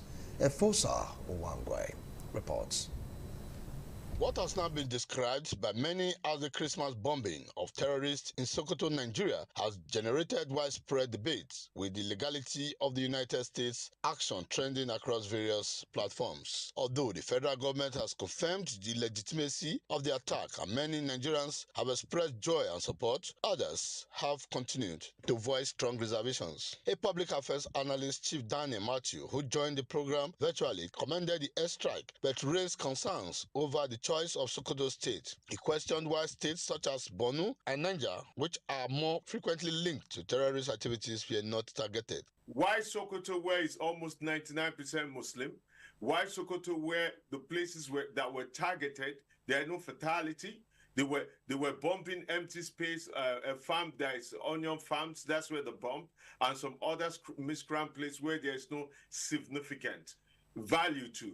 This is a propaganda of nothingness. Listeners on radio and viewers on television also share their opinions through phone-in contributions. Carry gun or do any type of kidnapping, all these things should be considered as a terrorist. And I supported what Donald Trump did. We have to commend the American government, Donald Trump. I was thinking that they are just saying it the way they said they due to avoid it, they could not do anything. But this one, we can not practical and what they have said. Politics Today is an audience participation program aired simultaneously on ITV and radio every Saturday from 10:30 to 11:30 a.m. From Benin, Efosa Wangwe, ITV News.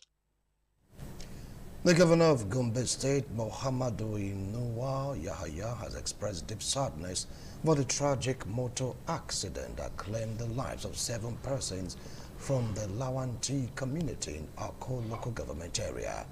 The victims were reportedly on their way to Maiduguri, Borno State to attend the wedding ceremony. Reacting to the sad news, Governor Inuwa Yahaya described the incident as a painful and devastating loss, not only to the affected families, but also to the entire Lawanti community, Ako local government area, and Gombe State at large. He noted that the untimely death of such precious souls has deeply touched the hearts of all, adding that no words can adequately console families who have lost loved ones under such tragic circumstances.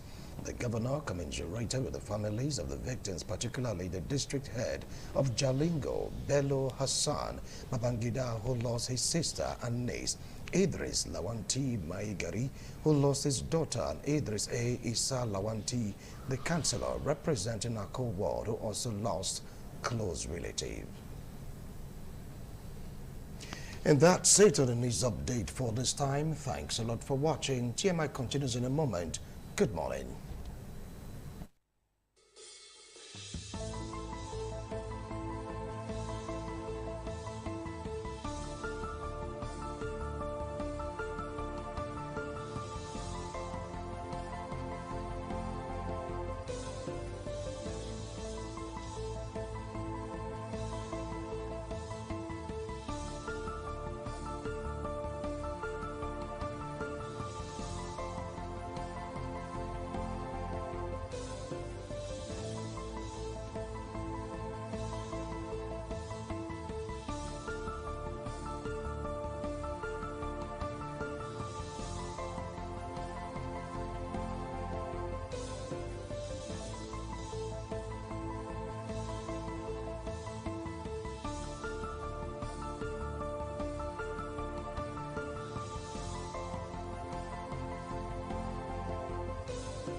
Thank you so much for staying tuned. If you just joined us, this is TMI. We're taking a look at some of the major events that shapes the year 2025. We talked about security situation. Right now, we're talking about the upstream, midstream, downstream sector.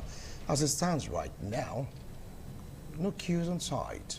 And the price of pump price of petrol, rather, is declining. So we're taking a look at it. If through Nigeria is on the pathway of economic recovery. Destiny, we're with you before we went on that break. So please, Mr.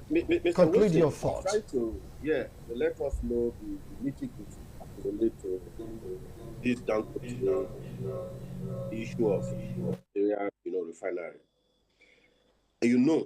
Let's try to look at it this way. Dangote, from what I read some time ago, in terms of percentage, they've been able to source locally for crude.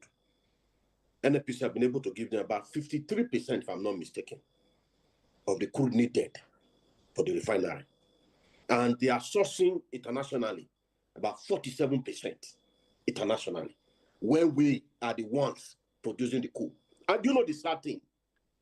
That this international sourcing, majorly they are sourcing it from the United States of America, who happens to be one of the biggest buyers in this country. Dangote, United States of America happens to be one of our biggest buyers, and Dangote is sourcing the 47% from the United States. I don't know. I can't wrap my head around to understand the arithmetic or the optics around this whole thing. If, for instance, Mr. Wilson, your kids at home, they are hungry, you are not doing Father Christmas, you are not giving food or perhaps selling food to neighbors' children, and where your kids are hungry. I don't know how to situate that. I do not understand that. To be very sincere, I am not for Dangote. I am not for the Nigerian government and for the Nigerian masses. Because let's look at it this way: we have many modular refineries. Many, as we speak very just now, we have about 2 in Edo State that are not without crude. Because they starve them of crude, they are unable to kickstart. So the issue is this: that we are buying for over 600, over 700. They will not be singing hallelujah. Who bewitched us? Who bewitched us? Today is Sunday. I think we should need to go for deliverance and see and cast out those that bewitched us. If it's the cause of the ancestor, we need to see the ancestor's face for forgiveness. Because we produce, and still we are saying our Dangote, the biggest producer of our day-to-day running, is sourcing for local sourcing, international sourcing, up to about 47%. The sad thing, those that is meeting to source, they are getting it from us. Why can't we solve our arithmetic here internally? Thank you. 100% of what. Thank you so much. You've made a vital point, a very, very strong point. Well, let's get to hear from St. Moses Mosela on us, having this pathway, walking this path towards economic recovery. Vis-a-vis the pump prices not reducing. Take it up from there. Thank you, Wilson. It's a pity that. Can you hear me? Can you hear me? Hello, Wilson. We can hear you. Hello, Mr. Wilson. Good. Please continue. Let me quickly. Now I know I'm on the air. Let me quickly disabuse the minds of Nigerians from the misinformation that may have gone ahead. I was very disappointed that the last 2 speakers were very political in their assessment of the situation on ground. Let us start with the facts versus the fiction. First, the first fact is that Nigeria had not. He said Nigeria. We all agree that Nigeria has sustained refined products for the last 20 years. That other first speaker was right that this is not the first time, but in the last 20 years, precisely from 2004 till date, 2024, Nigeria did not export a single crude of oil. But from 2004 till date, Nigeria has been exporting oil. And now, if you say you don't want to give the credit to the government in place because the policy started with Jonathan, and you, at the same time, the same person is giving the claim of insecurity to the president of today, which started from Jonathan. That's the height of hypocrisy. Number 2, the export between the 1990s and the early 2000s, the interregnum, between 1990 and 2000 was very brief and insignificant by the NNPC. Let us be very clear about that.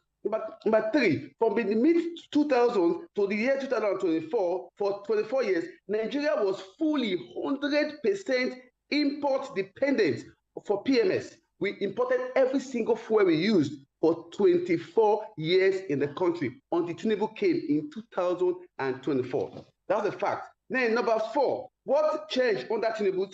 Somebody may argue, what is it that Tinubu did differently? Yes, he did 2 major things. It was not accidental. No meaningful progress comes by accident. It is a clever economic calculation done by Tinubu.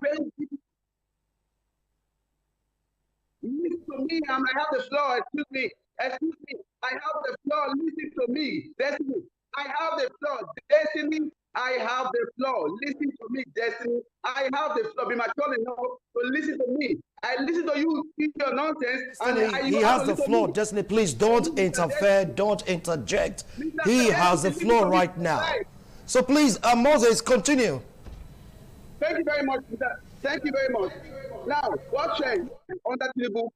It is the scale and continuity. The scale with which we now export fuel, the fuel is now available, is sustainable. That's one that changed. And 2 things that he did. 1, he solved the foreign exchange issues and he removed subsidy. Without those 2 elements, no possibility. It's a mathematical certainty that we will never have been able to provide fuel or even make fuel for export. Dangote is a private individual. They are private investors who have built capacity. But Tinubu government allowed the policy to work. Bottom line, fuel exports have been restored after decades.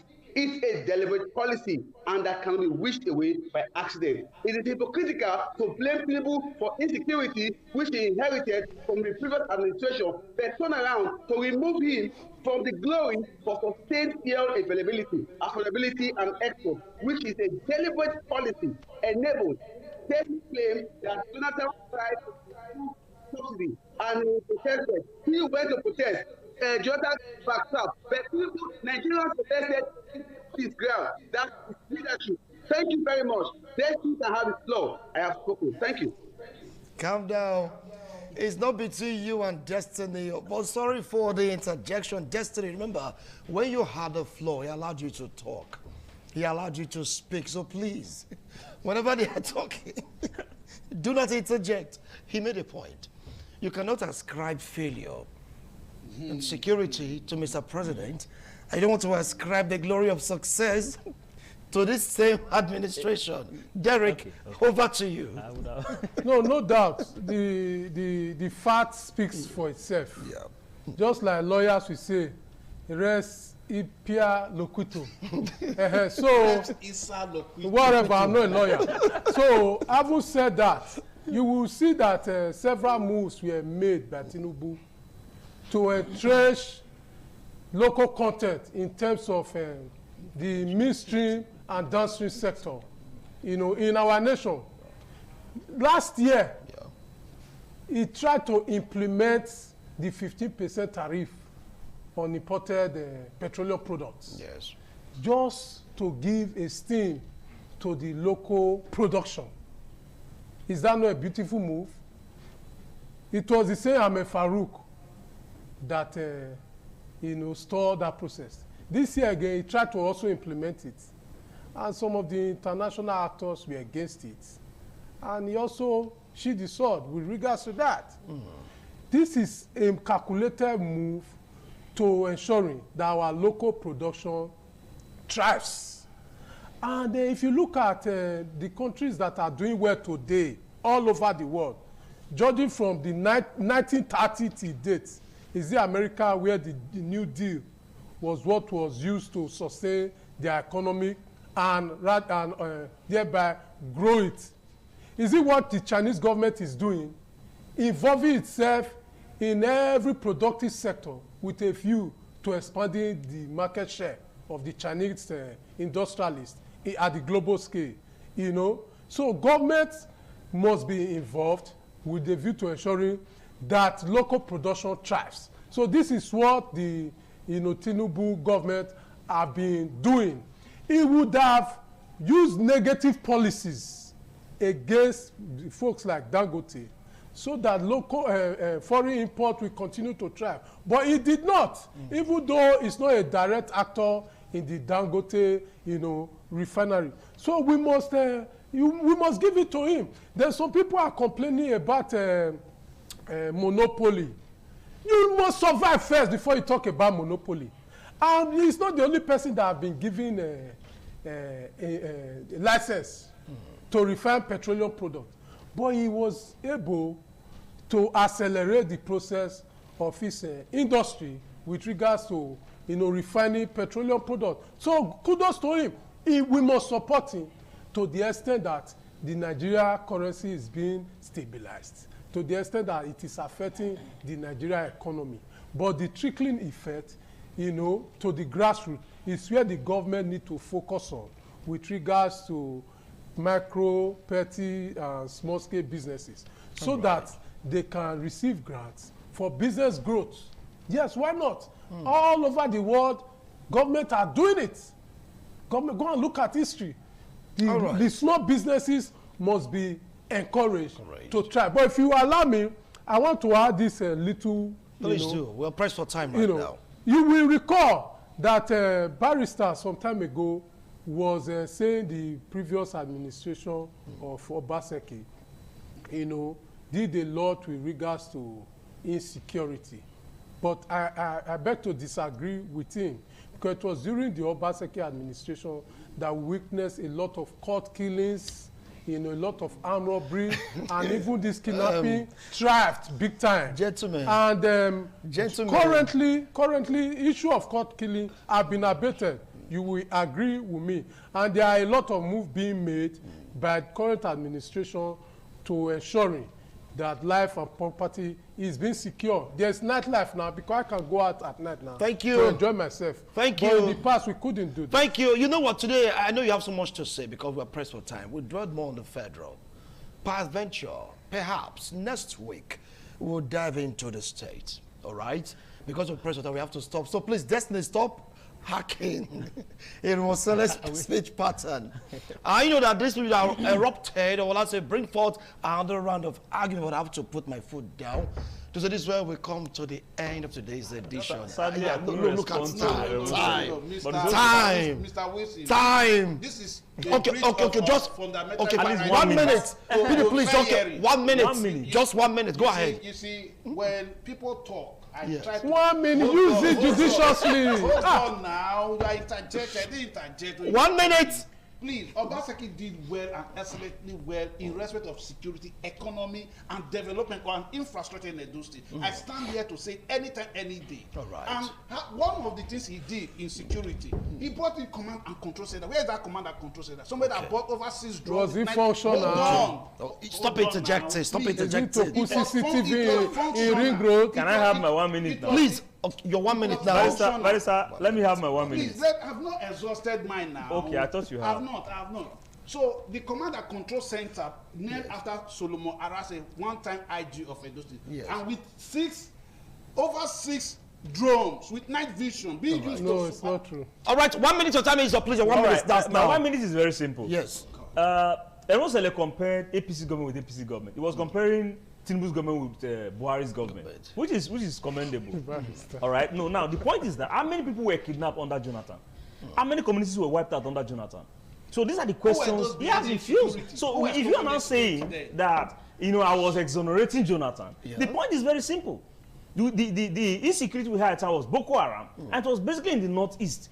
What part of the country is not experiencing insecurity today? 1 minute up. So those are the issues that he has refused to answer. For fairness sake, like in Edo State, we have for fairness sake, Destiny, you have 1 minute. This man not agree. Hold on. Destiny, you have 1 minute, please. It's on. 1 minute. Mr. Wilson, let me quickly say this. You see, let's ask, we were reading from the textbook, unlike Moses. What we have said, what we put forward, which it was very simple. Who introduced terrorists or banditry into our political lexicon? Is it not APC? Even the number 2 man, the vice president, the then notorious, was found in his guest house. And as we speak, allegations. These are spurious allegations. You just don't have proof of it. No, go. Please. Please. I want to be sued. Or sponsoring terrorists. Of course. Or sponsoring terrorists to coerce the electorate to vote for his party APC. All right, your 1 minute is up. I'm not going to tolerate spurious allegations occasioned by emotion. So Moses, You have your 1 minute. Are you there, Moses? Okay, I'm here. Can you hear me? 1 minute. Good. We want to thank our government for continuing. It's long coming. It takes for a while, but thank God they are moving up. And when you wake up, that's your daybreak. For those who said about the XYZ, yes, I think that the government, every government makes successful. But the one that said there's no command is just dreaming, because there is a very active command and control center in the government house. Thank you, government house. Thank you. Thank you, gentlemen. I know we want to go on and on, but we were pressed for time. Next week, God willing, we'll come into Edo State. Yes, but we're going to take stock of 2025 and 2026. Let's see this year, how has Edo State fared? We just couldn't do it to focus more on federal. But for next week, God keeping us alive, we'll delve into Edo State. Happy New Year in advance. See you guys around next year. God willing. Bye for now.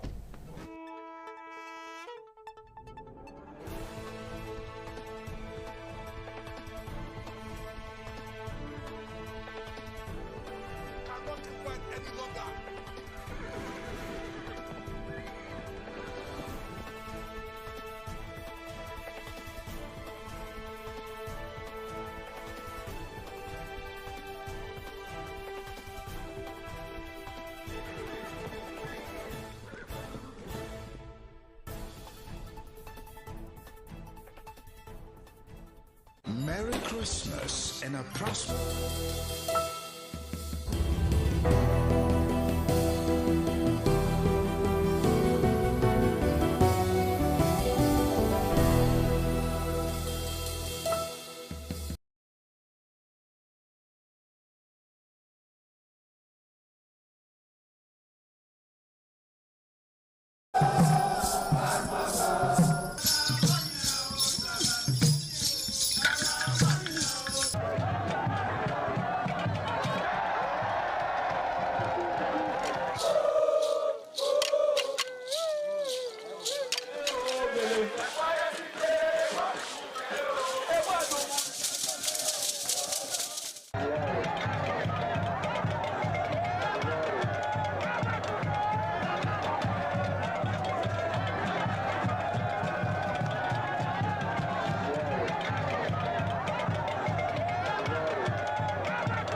Everyone, let's go festive. Yeah, we're going festive. Woman to Woman is going festive today because in a couple of hours, it will be Christmas. A time for joy, a time for love, a time for celebration. And in a usual way, you know, women usually go all out to celebrate Christmas. Any celebration at all, we did it. We are always in one mood. So this year is not going to be a difference, okay? We are going to rock this Christmas, regardless of what is bedeviling the country, the challenges we're going through as women. You know, we need to set this time aside to unwind and be happy, all right? So today, Woman to Woman is going to talk about a dirty Christmas. Yes, have fun and all of that. And I have two gorgeous women in the house already. Dorcas is not here. I don't know why. Maybe she's stuck in traffic.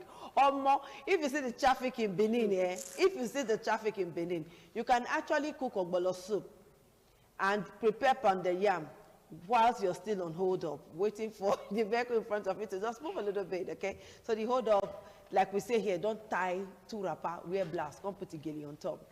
My name is Adesu Osawage, and thank you for joining us today on the program, Woman to Woman. I'm super excited. And I have two gorgeous women in the house, like I said. Seated right beside me is Mabel Dage. She is a teen counselor. And she's always in that business of making sure that our teen girls grow up the right way. Be assertive in life, own their assertiveness, and become somebody great in future. So Mabel, it's nice to have you join us today. Thank you. I decided to form my hair just to be like you girls.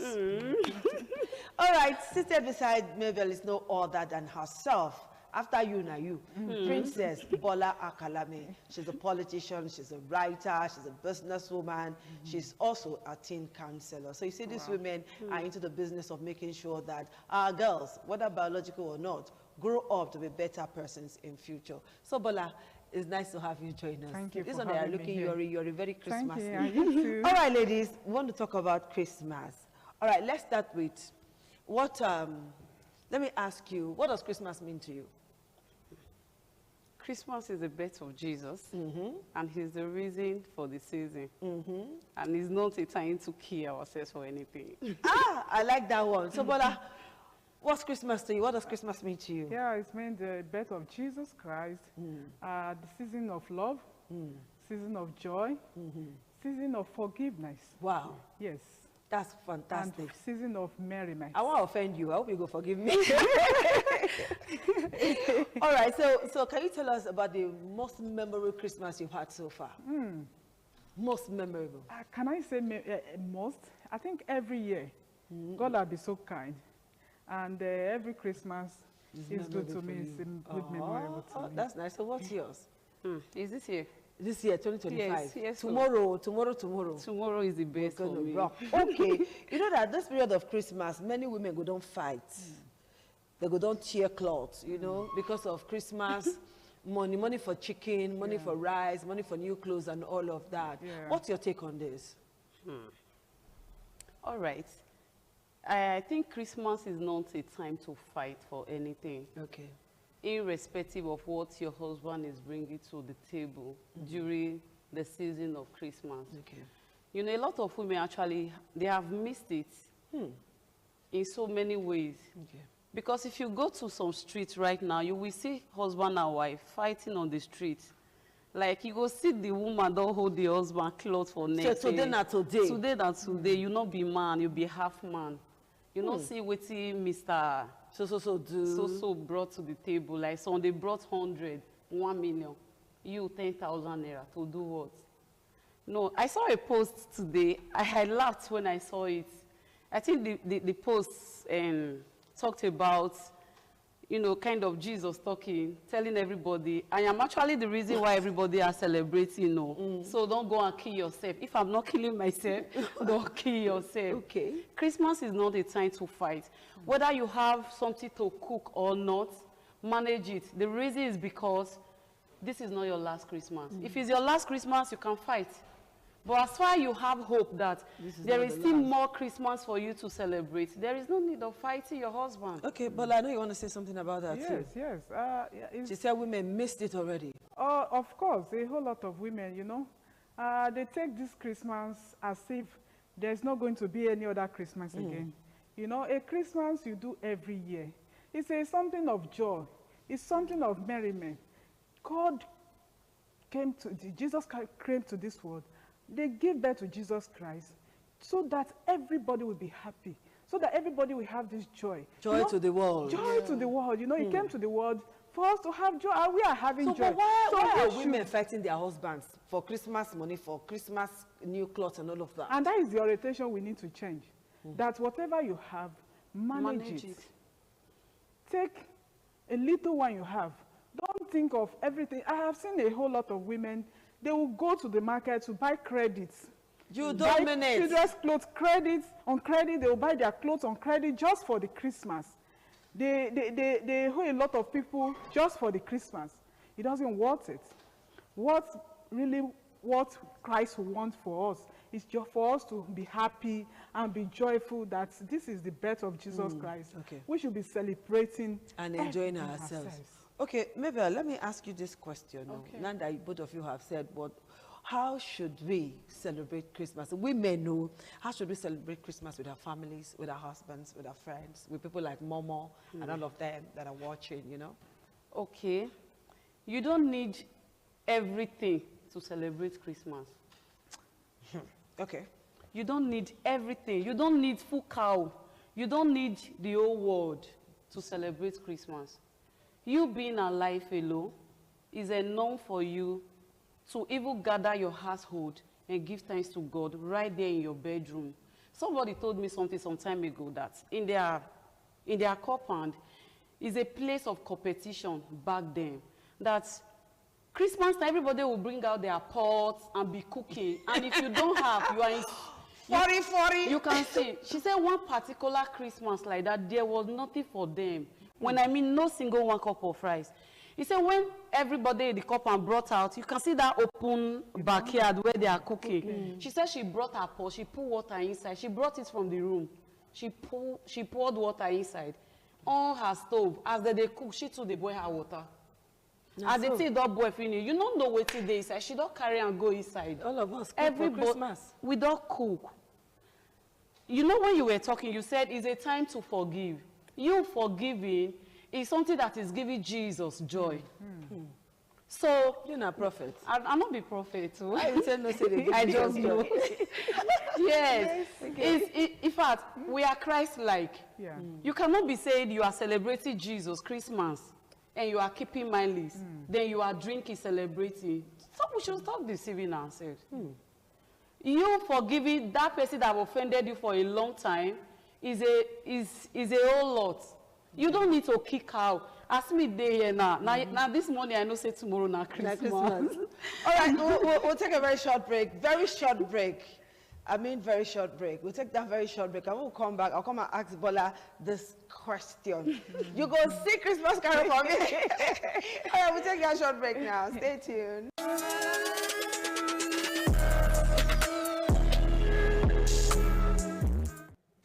All right, guys, thank you so much for joining us again on the program, Woman to Woman. And we have quite a lot we need to discuss, but time will not permit us. All right, but I did say that I was coming to ask you this question. Yeah. What's the best Christmas gift you've ever given, and what's the best you've ever received?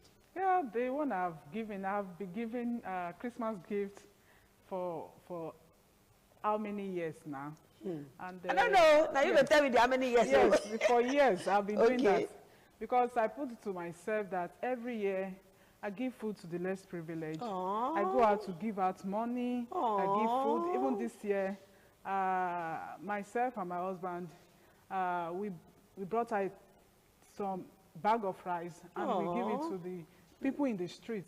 And they were so happy and they are praying for us. Oh, that's and we give lovely. food to the less privileged. Okay. And a couple of friends and relatives called to say we need food. And I think I did That's my lovely. best. That's Yes. lovely. So I've been doing that for So years what's the now. best one you've received? Yes, I've received.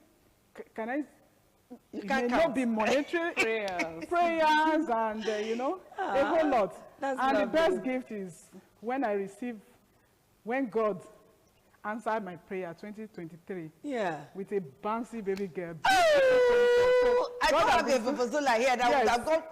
Yes, God has been so kind to Thank me. God. has been so We good, give God the you know? glory. So, Mabel, Yes. let's come to you now. What's going to be your best recipe for tomorrow? Is ukodo. Ukodo. Pepper and pepper soup. You are going native. Yes, Ukodo I'm pepper going- soup. yes. Maybe I come your house. Please come. I go come. You are So invited. what's the best Christmas gift you've ever received, and what's the best you've given? Okay, I don't know the one I've ever received though.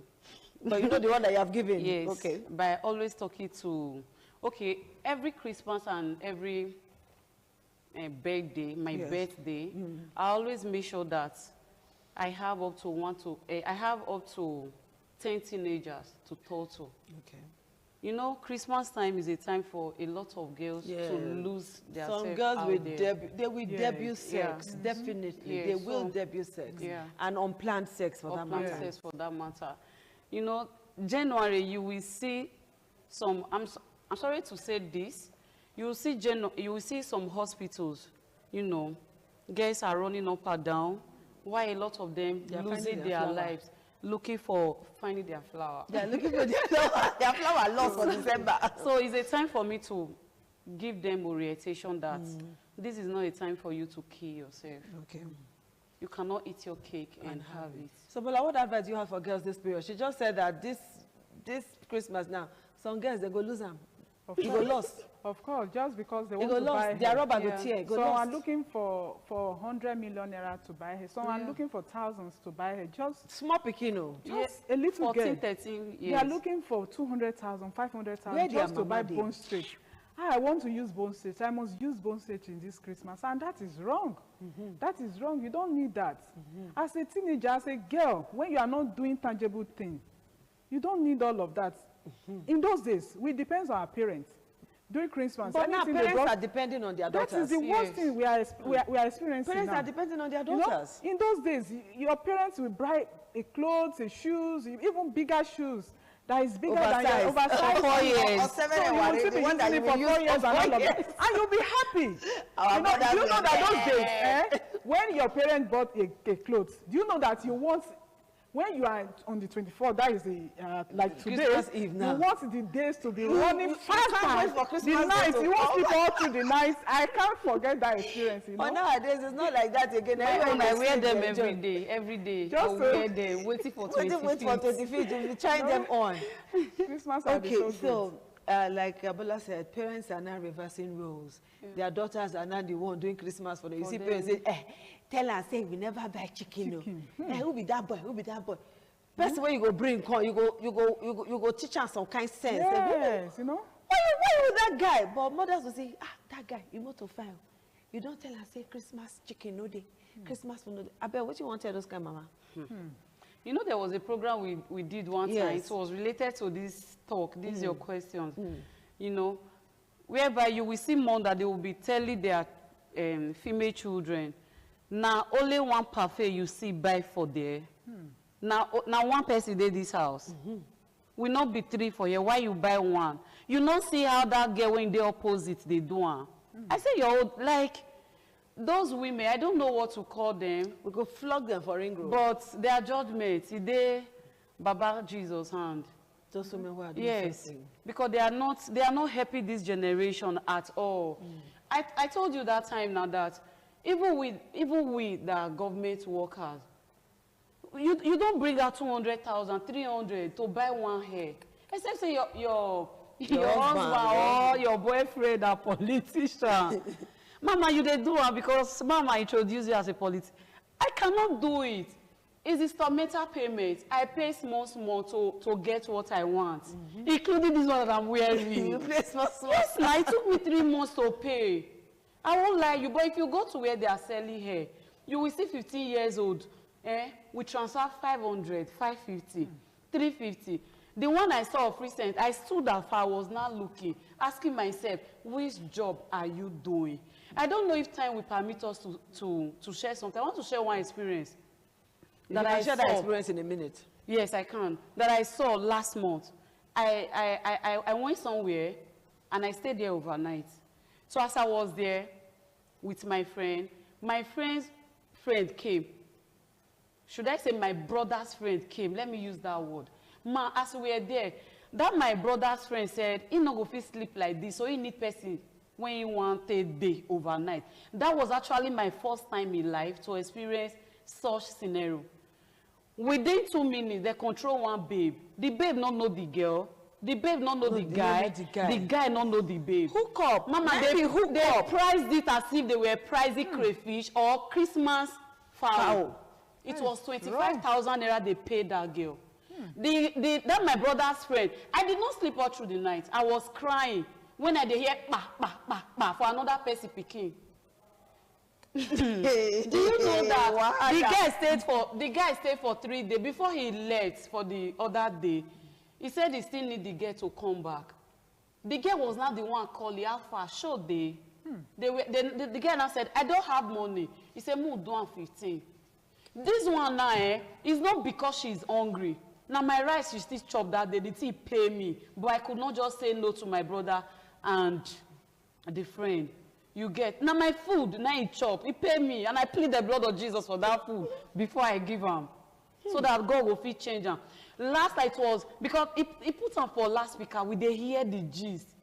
Last night no shame in he it now anymore. paid the girl 10,000 naira for after the other day. You know. Now wow. I was crying. My heart was bleeding. Like I can see they were your like, eyes why already. were you crying? Don't cry here. I said because I don't know say something like this. You say that they price human being like Christmas fowl. Now hook up. So what am I saying in essence? Within 3 days, she made 35,000 naira. So imagine I believe the off day for her in between that 3 days, she went somewhere. And I don't know how much they paid her. Meaning before 1 week, you don't get like 100K. Why you not go buy Bow Street? Why she go work 50,000 naira work at the end of the month? And that is the more reason we don't, these days, when you open a shop, you don't get sales girls. It says girls. You'll be right to say sales girl wanted. When they can afford that, they can make this money within one night. And that is so wrong. Then there was a woman, so-called a mother in that house. Your girl left the house with a bun shot going to unknown destination, and you then could come not back. question. You know? Well, Mabel, our time is up. I wish we can go on and on and on and on and on. Women out there, let's have a beautiful Christmas, a dirty Christmas. That is D-E-T-T-Y, dirty Christmas. Beautiful one, filled with joy, laughter, and all of that. Let's save our young girls. These are the future of tomorrow. Yeah. If we destroy their life today, you mama, where they look me so, where they send your pikin, when not say your pikin, they do hook up, and they chop the money, and you are happy about it. They pay Olidara with the money. You now use that money to pay Olidara. That's blood money, in case you don't know. Yeah. All right, have a change of heart. Have a change of heart. It's not too late. Let that be your New Year resolution, that you're going to treat your daughter better than you're doing now, so that everything will be good. All right. If you're a mother that cannot say to your daughter, I want you to be like me, then you don't fail F9 parallel. Now you get. All right, ladies, as we leave now, let's quickly wish everybody a Merry Christmas by just singing. All right, we wish you a Merry Christmas. We wish you a Merry Christmas. We wish you a Merry Christmas and a Happy New Year. Bye.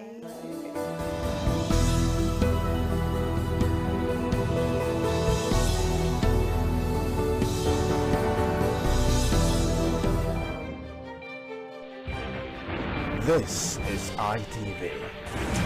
Certainly the best.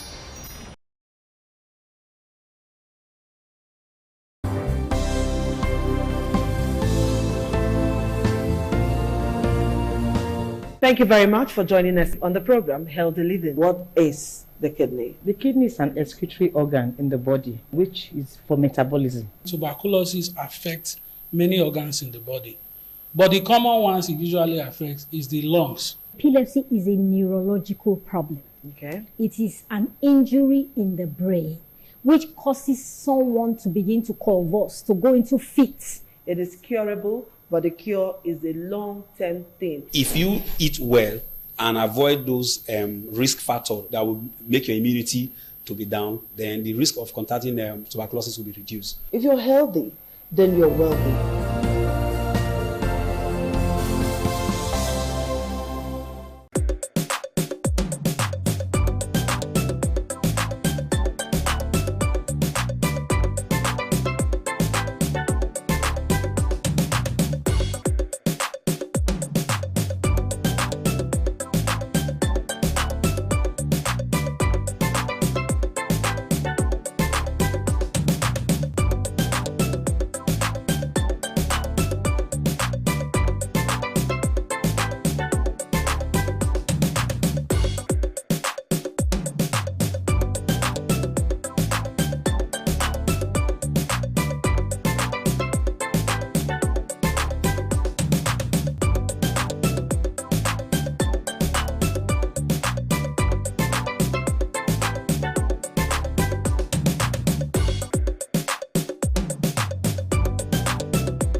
The Ugewe is the final ceremony of the series of festivals.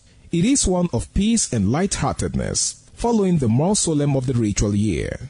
Ugewe is the festival of the Ewe leaves, a symbol of good luck and joy. It is the most popular of all that heralds the dawn of a Benin New Year, new vow, newness of life and freshness of life, and a new hope for the future. In the evening, the Ewe leaves are presented to the Oba of Benin in grand style in a colorful ceremony. The Ihogbe Society, amidst singing and dancing, bring the sacred leaves that symbolize good luck, blessings, peace, and prosperity. Each of the senior members of the Ihogbe proceeds to give the sacred leaves directly to the Oba of Benin, and others put theirs at his feet.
ITV, certainly the best.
Gbajúmọ̀ ọba àtọ́pẹ́.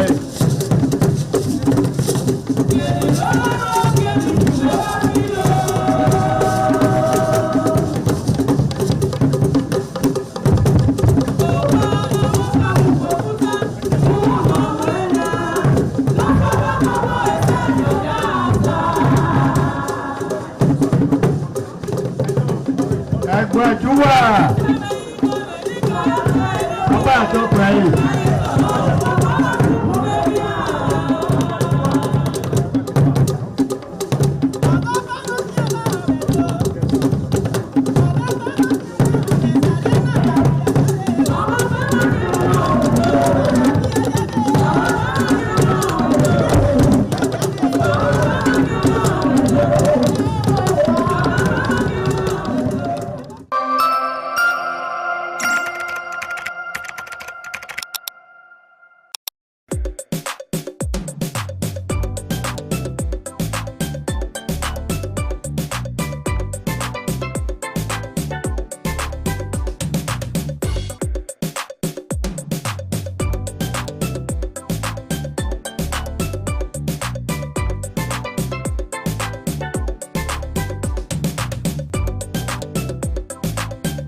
Hello there, thank you for joining us on this special interview series on independent television. And I'm Sonny Duke Okosun. Our guest today on the program is the Ambassador of the European Union to Nigeria and ECOWAS. As a matter of fact, the Ambassador of the European Delegation to Nigeria and ECOWAS, His Excellency Ambassador Gauthier Mignon. Thank you for obliging us your time. Thank you very much for your kind invitation, sir. Okay, how would you describe your presence in Benin so far? Is this your first time in Benin City? Actually, it's my second time, but I came in a private visit the first time because I hadn't presented my credentials yet to Mr. President, so I could not engage officially by the time. Okay. So this time it's the first official visit. And I came really with an intention to see how, to review the cooperation we are having with Edo State and to try to see how we can scale it up. But I took the opportunity to visit yesterday to participate to a private preview of the Museum of West African Arts here in Edo State, which is a project that I already saw last year when I came first to Benin City. Also, so how would you describe the level of partnership between the European Union and, of course, Nigeria, and particularly Edo State? Well, with Nigeria, the European Union, together with its member states and its development banks, which we call Team Europe, I think is the first partner, is Nigeria's first partner in many, many areas, in trade and investment in particular, and also in cooperation in many areas. And we have 730 million euros in grants for bilateral cooperation with Nigeria between 2041 and 2027, plus also sizable amounts of loans, subsidized loans. And with Edo State, we've had good cooperation in several areas. I'm thinking in particular of support to migration governance and support to stranded migrants returning to Nigeria, and many of them are from Edo State. And in the last few years, we supported more than 23,000 people to come back and reintegrate into their communities nationally, and many of them in Edo State, just to name an example. So, voilà, we think we can do more in other areas. We're also working in digital economy, in renewable energy, and also in projects for communities. But I always come with states so important like Edo State with an idea of how to try to improve and strengthen what we are doing already. All right. What is the policy thrust of the European Union in terms of opportunities for young people as it relates to education? Well, for us, education is key, and young people are a cross-cutting priority in a country like Nigeria. So in all our projects, we integrate a dimension for young people and also for women. And in particular, as far as young people are concerned, we are funding a big national project called Nigeria Jubilee Fellowship Program. It's about helping young graduates to integrate into labor markets by funding a 12-month scholarship for having internships in medium and small size enterprises or public service to get a first professional experience, and this is something that we are now scaling up with the federal government. And we are also offering possibilities of studies in Europe, particularly through the Erasmus program. We have more than 100 Nigerians going every year to Europe to study a master in the framework of the Erasmus program. All right. What is the policy thrust of the European Union in terms of opportunities for young people as it relates to education? Well, for us, education is key, and young people are a cross-cutting priority in a country like Nigeria. So in all our projects, we integrate a dimension for young people and also for women. And in particular, as far as young people are concerned, we are funding a big national project called Nigeria Jubilee Fellowship Program. It's about helping young graduates to integrate into labor markets by funding a 12-month scholarship for having internships in medium and small size enterprises or public service to get a first professional experience, and this is something that we are now scaling up with the federal government. And we are also offering possibilities of studies in Europe, in particular through the Erasmus program. We have more than 100 Nigerians going every year to Europe to study a master in the framework of the Erasmus program in particular. Fantastic. If you just join us, we have with us the ambassador of the European Commission delegation to Nigeria and Africa, who is in Edo State currently on a private visit, engaging him on a wide range of issues, looking at the partnership between the Commission and Nigeria, and particularly Edo State. Ambassador Mignot, let me quickly take you on a trending issue in Nigeria right now, which has to do with violence, extremism, and the talk around genocide against Christians is gaining momentum across the world, particularly in the US and several other places. What's the Commission's perspectives on this issue, and what is the intention in terms of helping Nigeria to deal with banditry, Boko Haram, and all other, extremism that we're seeing playing up in the country right now? I think it's important not to exaggerate or oversimplify situations which are very complex in Nigeria in terms of violence and insecurity. Of course, it's a big concern for everybody, including for us. We are very much committed with freedom of religion and belief in particular, and of course, any attack against communities or individuals because of their religion must be condemned, unacceptable. But at the same time, we stand in solidarity with Nigeria, with the victims of the attacks, of course, and with the overwhelming majority of Nigerians who are willing to coexist peacefully beyond ethnic or religious differences. And so we stand in solidarity with Nigeria to fight the many drivers of violence and insecurity. And religion is only one of them. And we've been supporting Nigeria for many years through many projects of peace building, of de-radicalization, demobilization of former members of non-state armed groups, for instance. And we are ready to do more. You know, the European Union some 12 years ago received the Nobel Prize for Peace. And so we always feel the necessity to be up to this great distinction that we received, to work on peace building, to work also and strengthen our relationship on security and defense with Nigeria, but in a spirit of partnership and of respect for Nigeria's sovereignty. Fantastic. You're here specifically because of the Museum of West African Arts, MOA, which of course was launched just a few days ago. But what's your take on the current issues surrounding the Museum of West African Arts, particularly against the background of some of the things that happened there, you know, during the inauguration of the center? You were there. I was there. It was not an inauguration of the museum, actually. Okay. It was just a private preview, because the organizer, I think, very wisely decided, as there were some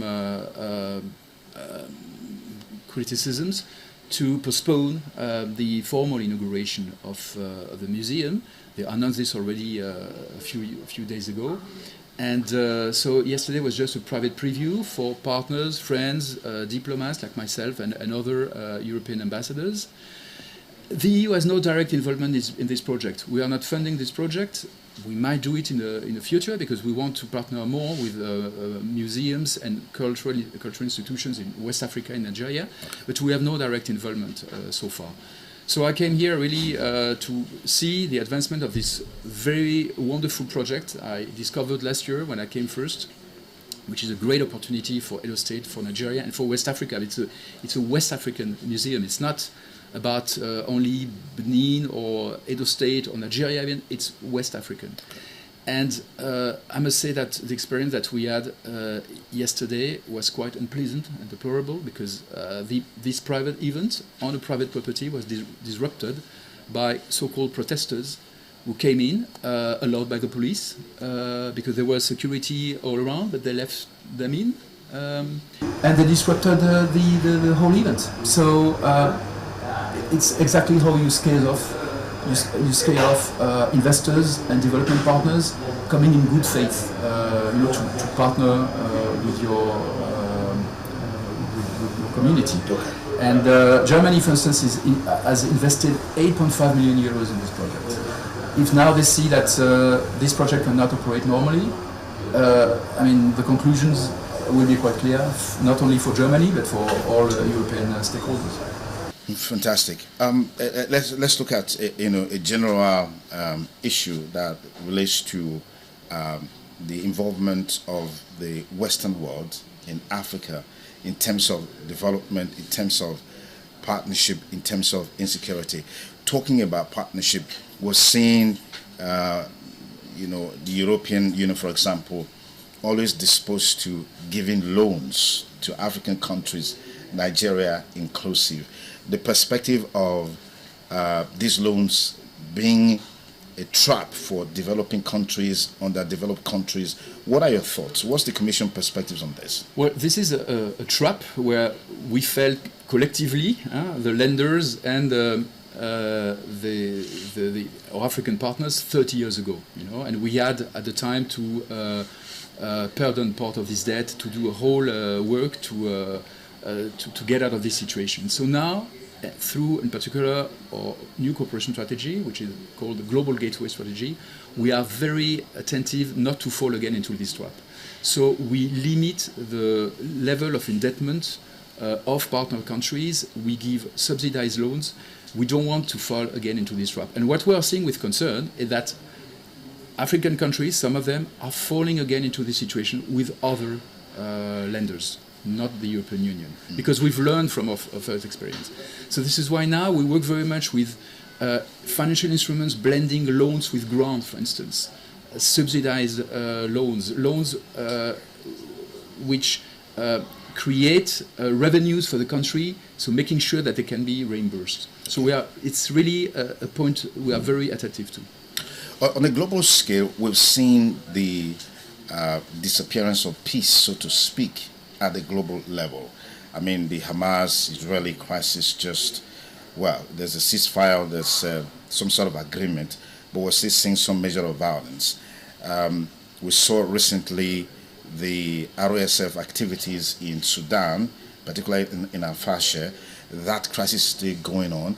And these activities or events that are unfolding globally that undermines peace globally, what's your perspective of the fact that it's like the world is hamstrung in terms of dealing with these issues, nipping them at the bud before it blossoms, it flourishes, snowballs into huge crisis like you're seeing now in Sudan.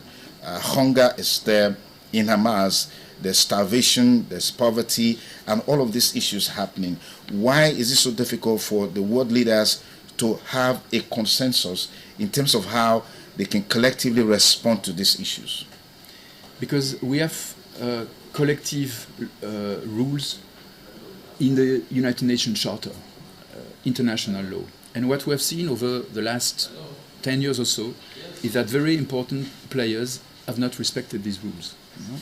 Take the case of Russia in particular. Yeah, Russia and Ukraine. The Russian invasion to Ukraine, yeah, which started in fact in 2014, then it became full scale in 2022. Then we, each from a permanent member of the Security Council, a country which is supposed to be a guarantor of these rules, then it shows that everybody can do anything and violates international law without punishment. And so this is why it's so important, and this is why the European Union insisted so much that all countries in the world had to condemn the Russian invasion to Ukraine. And most countries, including Nigeria, have done that. But others, including large democracies, have not done so. When you say large democracy, are you talking about the US? The US has done so, but others have not. Okay. And then, other crises also popped up. And then when the law starts to be broken here and there, it just becomes contagious. Ambassador Gotna Migno, thank you so much for your time. Truly appreciate this conversation. Pleasure. Thank you, sir. Okay, I've been talking with Ambassador Mignot, who is the head of the European delegation to Nigeria and Africa, is currently in Edo State on a visit, and we've been engaging him on a wide range of issues. Thank you for staying with us, and have a beautiful day ahead. Bye for now.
ITV, certainly the best.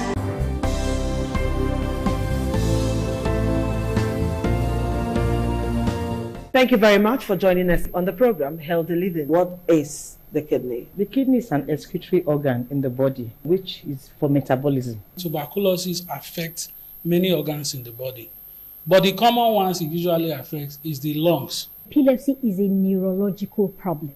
Okay. It is an injury in the brain which causes someone to begin to convulse, to go into fits. It is curable, but the cure is a long-term thing. If you eat well and avoid those risk factors that will make your immunity to be down, then the risk of contracting tuberculosis will be reduced. If you're healthy, then you're wealthy.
Oyè aṣáájú ẹ̀ abẹ́rẹ́ sọ́kàn ẹ̀.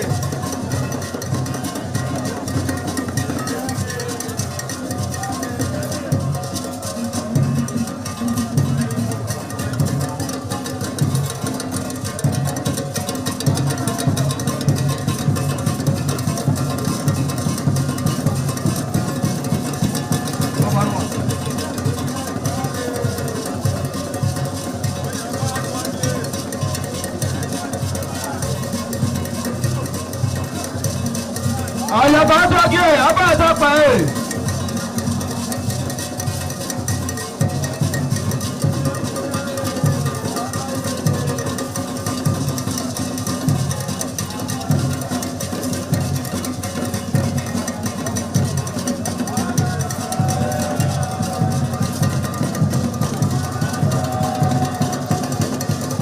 Àdáyé àtọ́jú abẹ́rẹ́ sọ́kàn ẹ̀.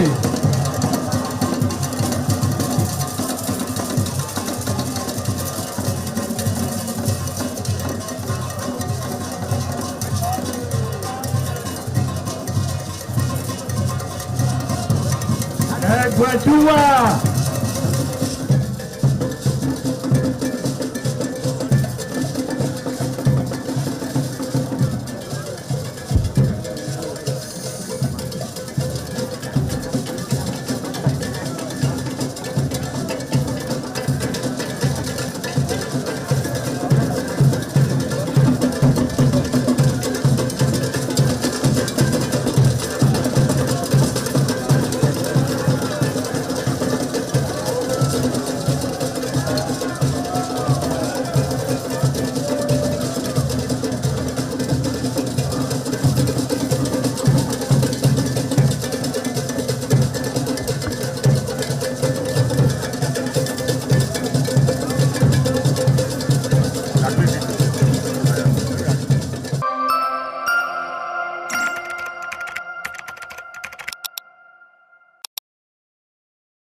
Hello there, it's always my delight to have you join us every Sunday like this on a program News Review. I am Deborah Iviugbe from Thank you so much for joining us on the program. Our first report for review is on President Bola Ahmed Tinubu, who during the week on that review presented the 2026 budget of 58.47 trillion naira to a joint session of the National Assembly with capital recurrent non-debt expenditure standing at 15.25 trillion naira. He presented the budget on Friday, pegging the capital expenditure at 26.08 trillion naira and putting the crude oil benchmark at $64.58 per barrel.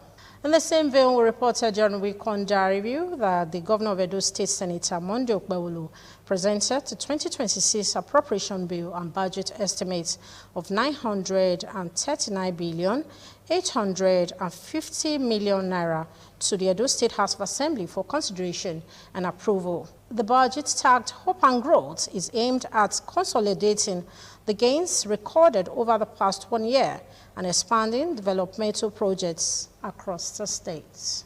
While presenting the proposed 2026 budget of Hope and Growth, Governor Okpebholo said the appropriation bill seeks to expand the reach of his administration and restore the hope of Edo people in governance. Governor Okpebholo further stated that the 2026 budget will be funded through an internally generated revenue of 460 billion naira, FAC allocation of 480 billion naira, capital receipts and grants of 153 billion naira, public-private partnerships amounting to 146 billion naira, and other available revenue sources. For 2026 fiscal year, the budget of Hope and Growth proposed a total expenditure of 939 billion 850 million naira only.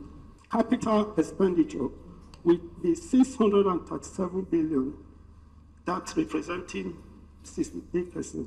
Recurrent expenditure, 302 billion, representing 32%.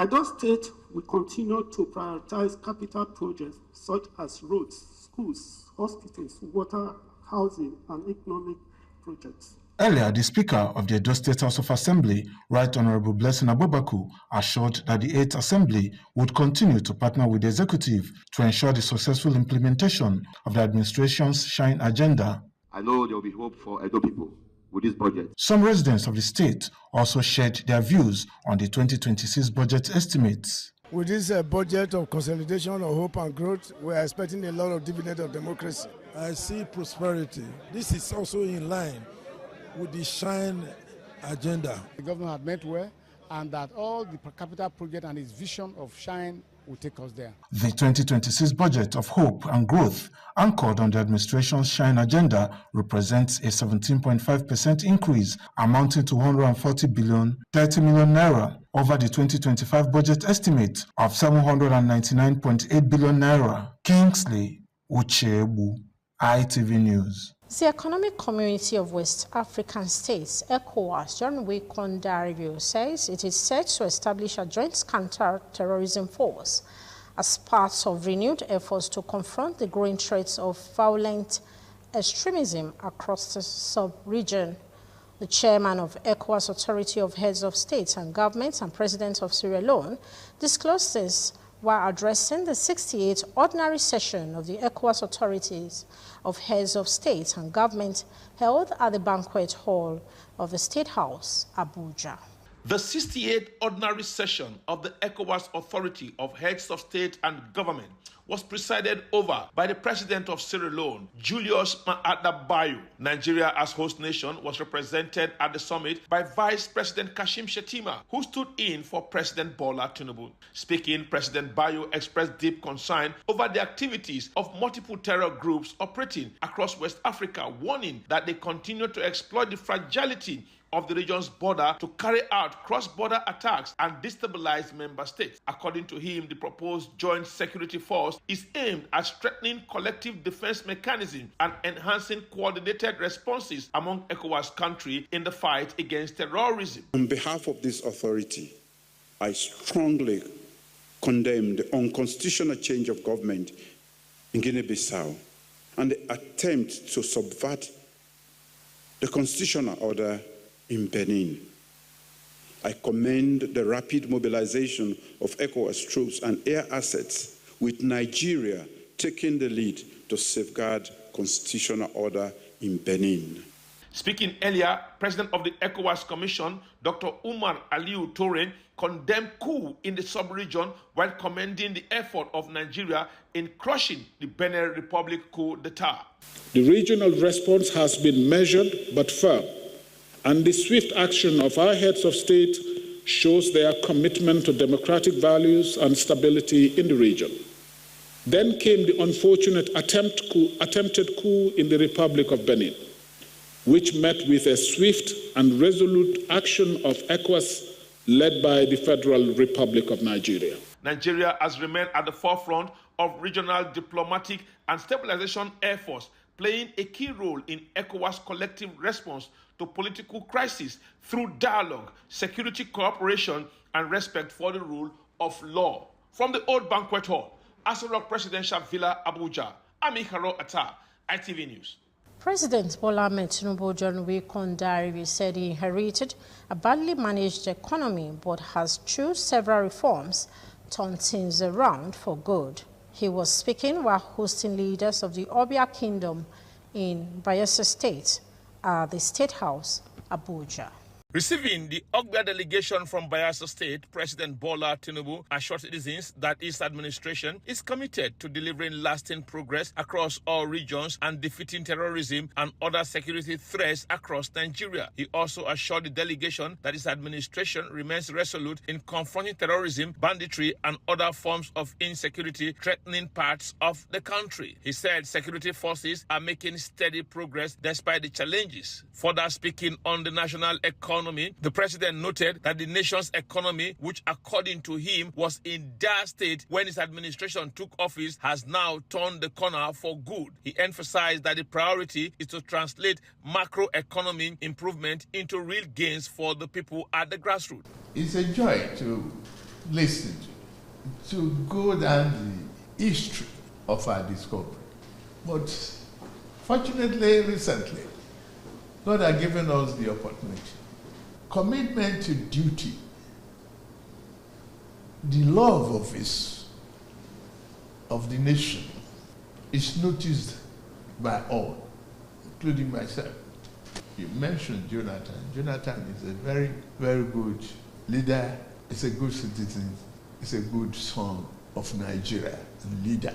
While acknowledging the historical marginalization of the oil-producing area, the president stressed that dwelling on past grievances would do little to alter its future prospect. President Tinubu called for a reshifted focus of the Niger Delta region to collaboration, determination, and measurable progress, urging the leaders of the Niger Delta region to look beyond years of neglect and work constructively with his administration to fast-track development in the region. He promised the delegation that his administration will work closely with Niger Delta indigene serving in government, particularly the managing director of the Niger Delta Development Commission, Mr. Samuel Ogboku, to deepen developmental efforts in the region. From the Aso Rock Presidential Villa, Abuja, Amikaro Atta, ITV News. The High Court of the Federal Capital Territory, FCT, in Gwari Pajan Reconda Review, granted bail to the former Minister of Labour and Employment, Dr. Chris Igige, who is standing trial on an 8-count corruption charges. Justice Maria Hassan adopted the terms of administrative bail earlier granted to him by the Economic and Financial Crimes Commission, EFCC.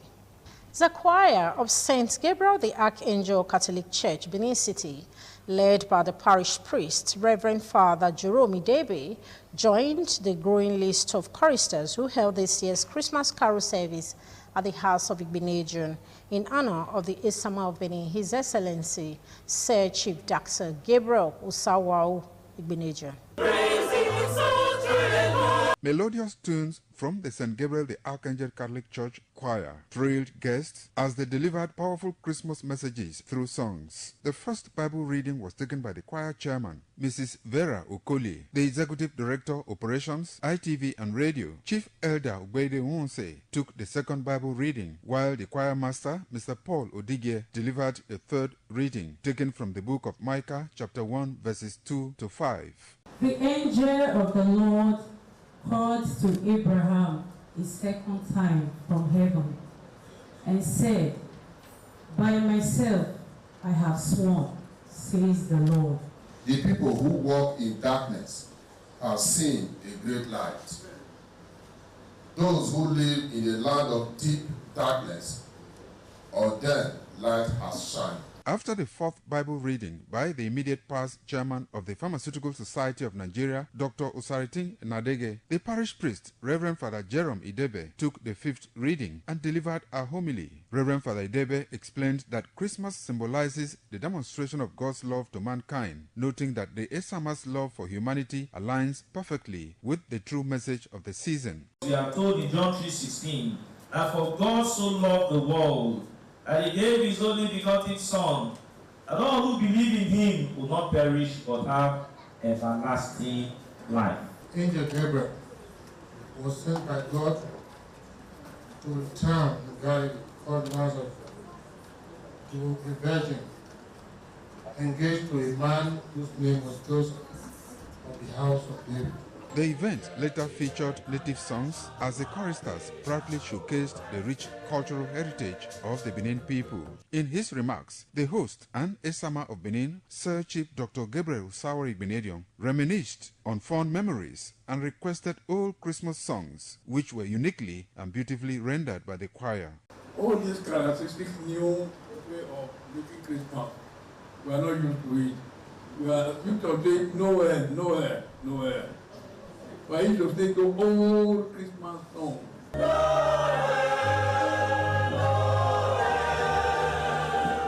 God is the King. Pius Nsogo, ITV News. Now moving on, the bond of friendship between the families of Pastor Osagie Ize-Iyamu, former secretary to Edo State Government, and Honorable Matthew Udo-Ekime was further strengthened with the traditional marriage of their children, Osayi Ize-Iyamu and Harford Udo-Ekime. The ceremony, which had the Isama of Benin, His Excellency Sir Chief Dr. Gabriel Sawao Igbeneghu, as Father of the Day, attracted notable personalities and politicians from different political divides. Among them were the Edo State Deputy Governor, Right Honorable Dennis Idahosa, the Iyase of Benin, Chief Sam Igbe, and other dignitaries.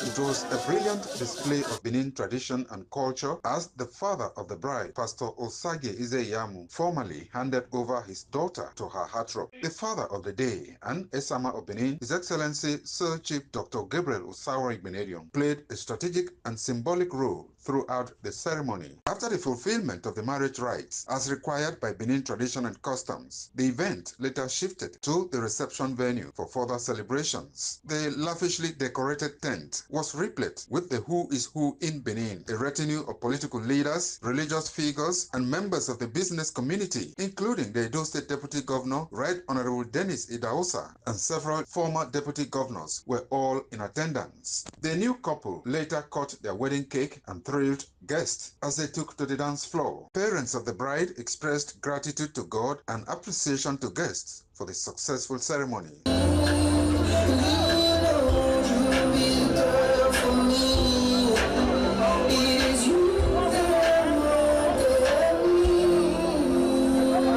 Well, one of the happiest days in my life, giving out my second daughter in marriage.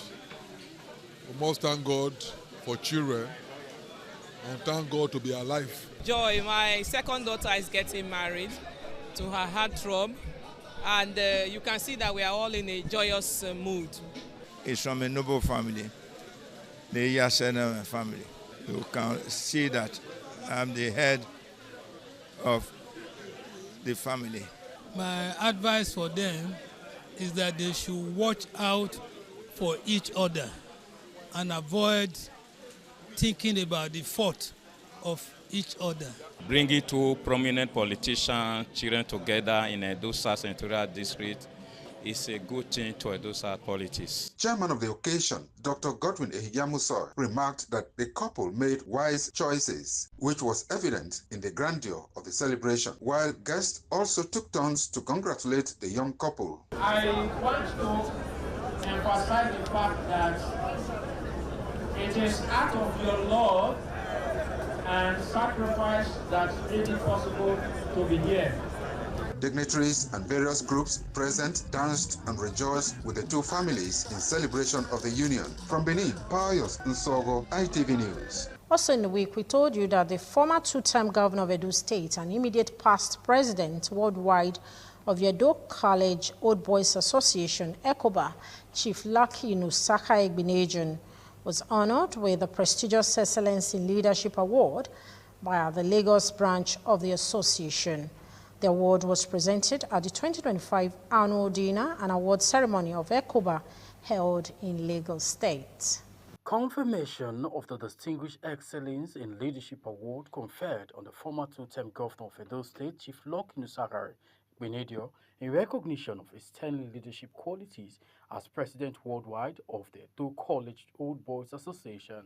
The award was received on his behalf by the Managing Director of Independent Television and Radio, Engineer Elvis Obaseki. Welcoming guests to the epoch-making event held in Ikeja, Lagos State, Chairman of ECOBA, Lagos branch, Mr. Charles Issa, said the association has in recent years recorded significant achievements, including the establishment of an endowment fund for students of Edo College. Every year we sponsor prizes in Edo College to promote excellence in various disciplines, in academics, in sports, in various areas where Edo College can shine. Chairman of the occasion, Major General Julius Osifo, while commending the immediate past president worldwide of the association, Chief Lucky Nusahara Igbenedion, for his remarkable achievements in office, called on the leadership of the association to place greater emphasis on positioning students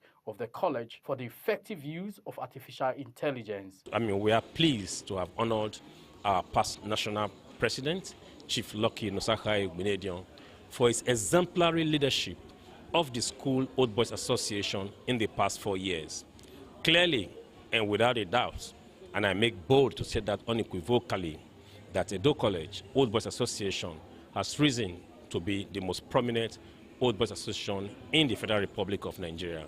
The awardee, former two-term governor of Edo State and immediate past president of ECOBA worldwide, Chief Lucky Nusahara Igbenedion, represented by Engineer Elvis Obaseki, expressed appreciation to Lagos State branch of the association for the honor and urged members to extend the same support accorded to him while in office to his successor. The award of excellence in leadership conferred on His Excellency Chief Lucky Nusahara Igbenedion is a testament to the good works he did, particularly under his 4 years as chairman of ECOBA worldwide. I'm still thankful to Lagos branch for the recognition. Other awardees at the event include Mr. Andrew Lotu, who was honored with a Lifetime Achievement Award, Mr. Jimmy Omoagege, named Distinguished Old Boy of the Year, and Mr. Joseph Ahigbe, who also received the Distinguished Old Boy of the Year Award. The ECOBAT of the Year Award went to Olooku Ikechukwu Peter. There was also a presentation on the achievements of the association through the endowment fund by the LF chairman, Professor Samuel Akpata. Highlight of the event was the cutting of the anniversary cake. The ceremony was attended by several ancient and modern old boys of Edo College. From Lagos, Agbuji Horia, ITV News. Also from Lagos State, we told you during Recon Diary Review that the State Commissioner for Youth and Sport, Mobolaji Ogunlade, charged social workers in the state to continue ensuring that no one is left behind. The Commissioner gave the charge during a walk across the state aimed at creating awareness on the importance of social workers to societal development. Social workers and staff of the Lagos State Ministry of Youth and Social Development sensitizing members of the public on the dangers of social vices and the importance of social workers in the society. Lagos State Commissioner for Youth and Social Development, Mobolaji Ogunlade, represented by Mr. Abiodun Dina, said the increasing number of people migrating into Lagos daily could negatively affect the state if not for the efforts of social workers. A lot of families are displaced. So what the role of the social welfare department in the ministry is to provide support for the vulnerable member of the society. We have 15 social welfare homes and institutions that takes care of different vulnerable members of the public. Permanent Secretary of the Ministry, Pharmacist Toyin Okel Sonitolu, represented by Dr. Toyin Jayola, said the state has assured that vulnerable groups are included in all its development plans. And for the great work we are doing in schools, in hospitals, everywhere, social workers, they are everywhere in Lagos State performing a very great role. So I want to thank all social workers that are serving humanity for the great contribution that they are doing. Chairperson Nigeria Association of Social Workers, Lagos State Chapter, Modukbeola Saheed Adebambo, said social workers in the state operate across various sectors, providing support and care to those in need. Well, social workers generally, and myself inclusive, we take care of the vulnerable. Provide services to vulnerable groups and populations in the society. The team of social workers also visited the Lagos State House of Assembly as part of the awareness campaign. From Lagos, Agbuji Korea, ITV News. In case you're just joining us, the program is News Review. We'll go on a quick break. When we're returning, the program News Review will continue. Please stay tuned.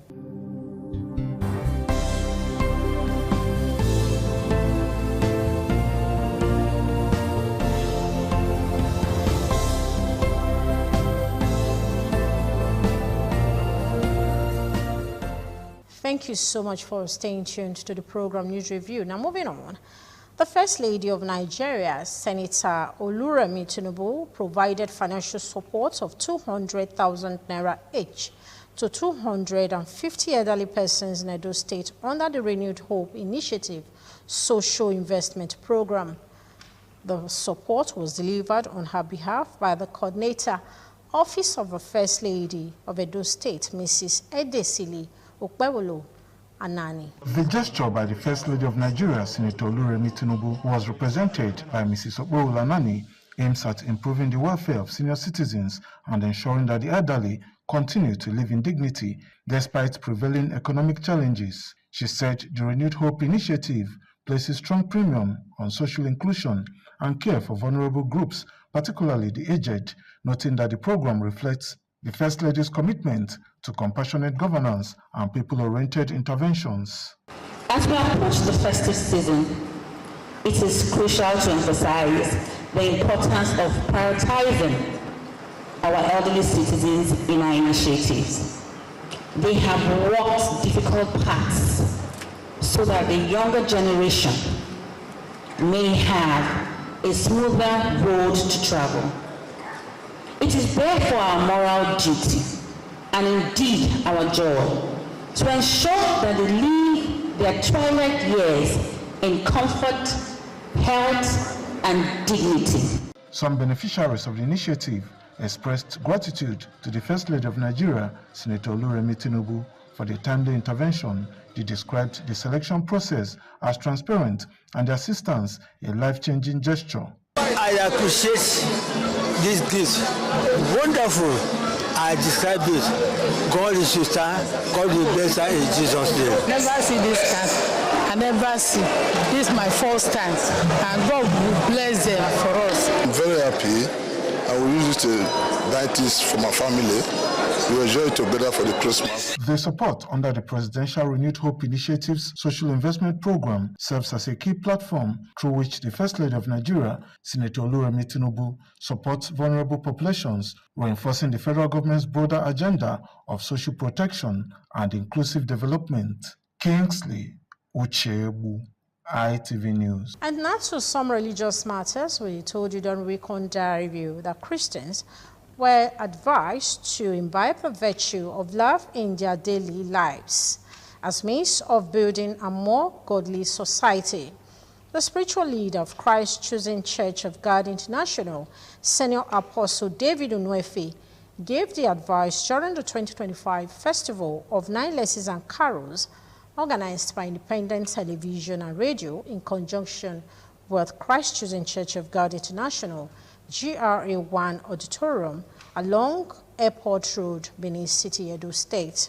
The event themed Celebrating the Love of Christ reflected on a message of peace, love, and salvation associated with Christmas. Christmas carols, which are songs used by Christians to joyfully announce the birth of Jesus Christ, originated in Europe during the Middle Ages. Over time, the tradition has grown into a cherished part of Christmas celebrations around the world. In keeping with this long-standing tradition, Independent Television and Radio, in conjunction with Christ Choosing Church of God, hosted a special 9 lessons and carol service. Some personalities read the 9 lessons and delivered goodwill messages at the event to the delight of the congregation. The managing director of Independent Television and Radio, Engineer Elvis Obaseki, appreciated Christ Choosing Church of God International for collaborating with the station to ensure a successful hosting of the event and reaffirmed the station's commitment to promoting the values of peace, love, and unity. We cannot be Christians celebrating Christ if we don't love ourselves, if we don't look and preach peace amongst us. Christ remains the reason for the season. In his sermon, the spiritual leader of Christ Choosing Church of God International, Senior Apostle David Unuefe, urged Christians to see the message of Christmas as an inspiration to live in love and serve one another selflessly. As you celebrate the birth of Christ, please let there be love. One, love for yourself and love for your neighbor. Love for the job you do. The event featured a quiz competition, performances by renowned church choirs, gospel music groups, and artists.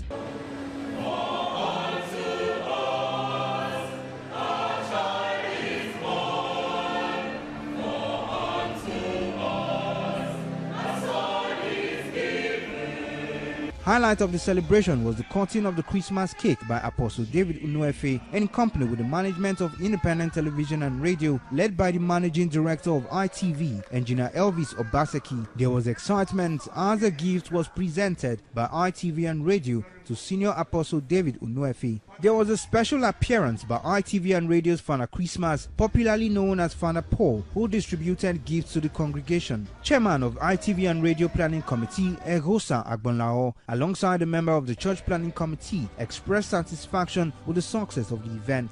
I am grateful to the Almighty God for the success of this year's edition of the Night Lessons and Carols. The song and everything that inspired us, the Night Lessons and Carols, was very fantastic. Management staff of Independent Television and Radio present at the event included the Executive Director of Finance and Administration, Lady Celerina Ujomo, Executive Director Operations, Chief Elder Ogbede Uwumose, Director Independent Radio, Dr. Dan Omozusi, and General Manager Group Commercial Services, Mrs. Odum Balogun, and Deputy General Manager Programs, Dr. Sonny Duke Okosun. From Benin, Osemudame Osage, RTV News. With that report, we call it a wrap on today's edition of the program News Review. Do not forget to keep it at us next week Sunday, which I'll be bringing the program News Review again. I am Deborah Iviogbe for now. See you next week. Do have a wonderful week ahead. Bye for now.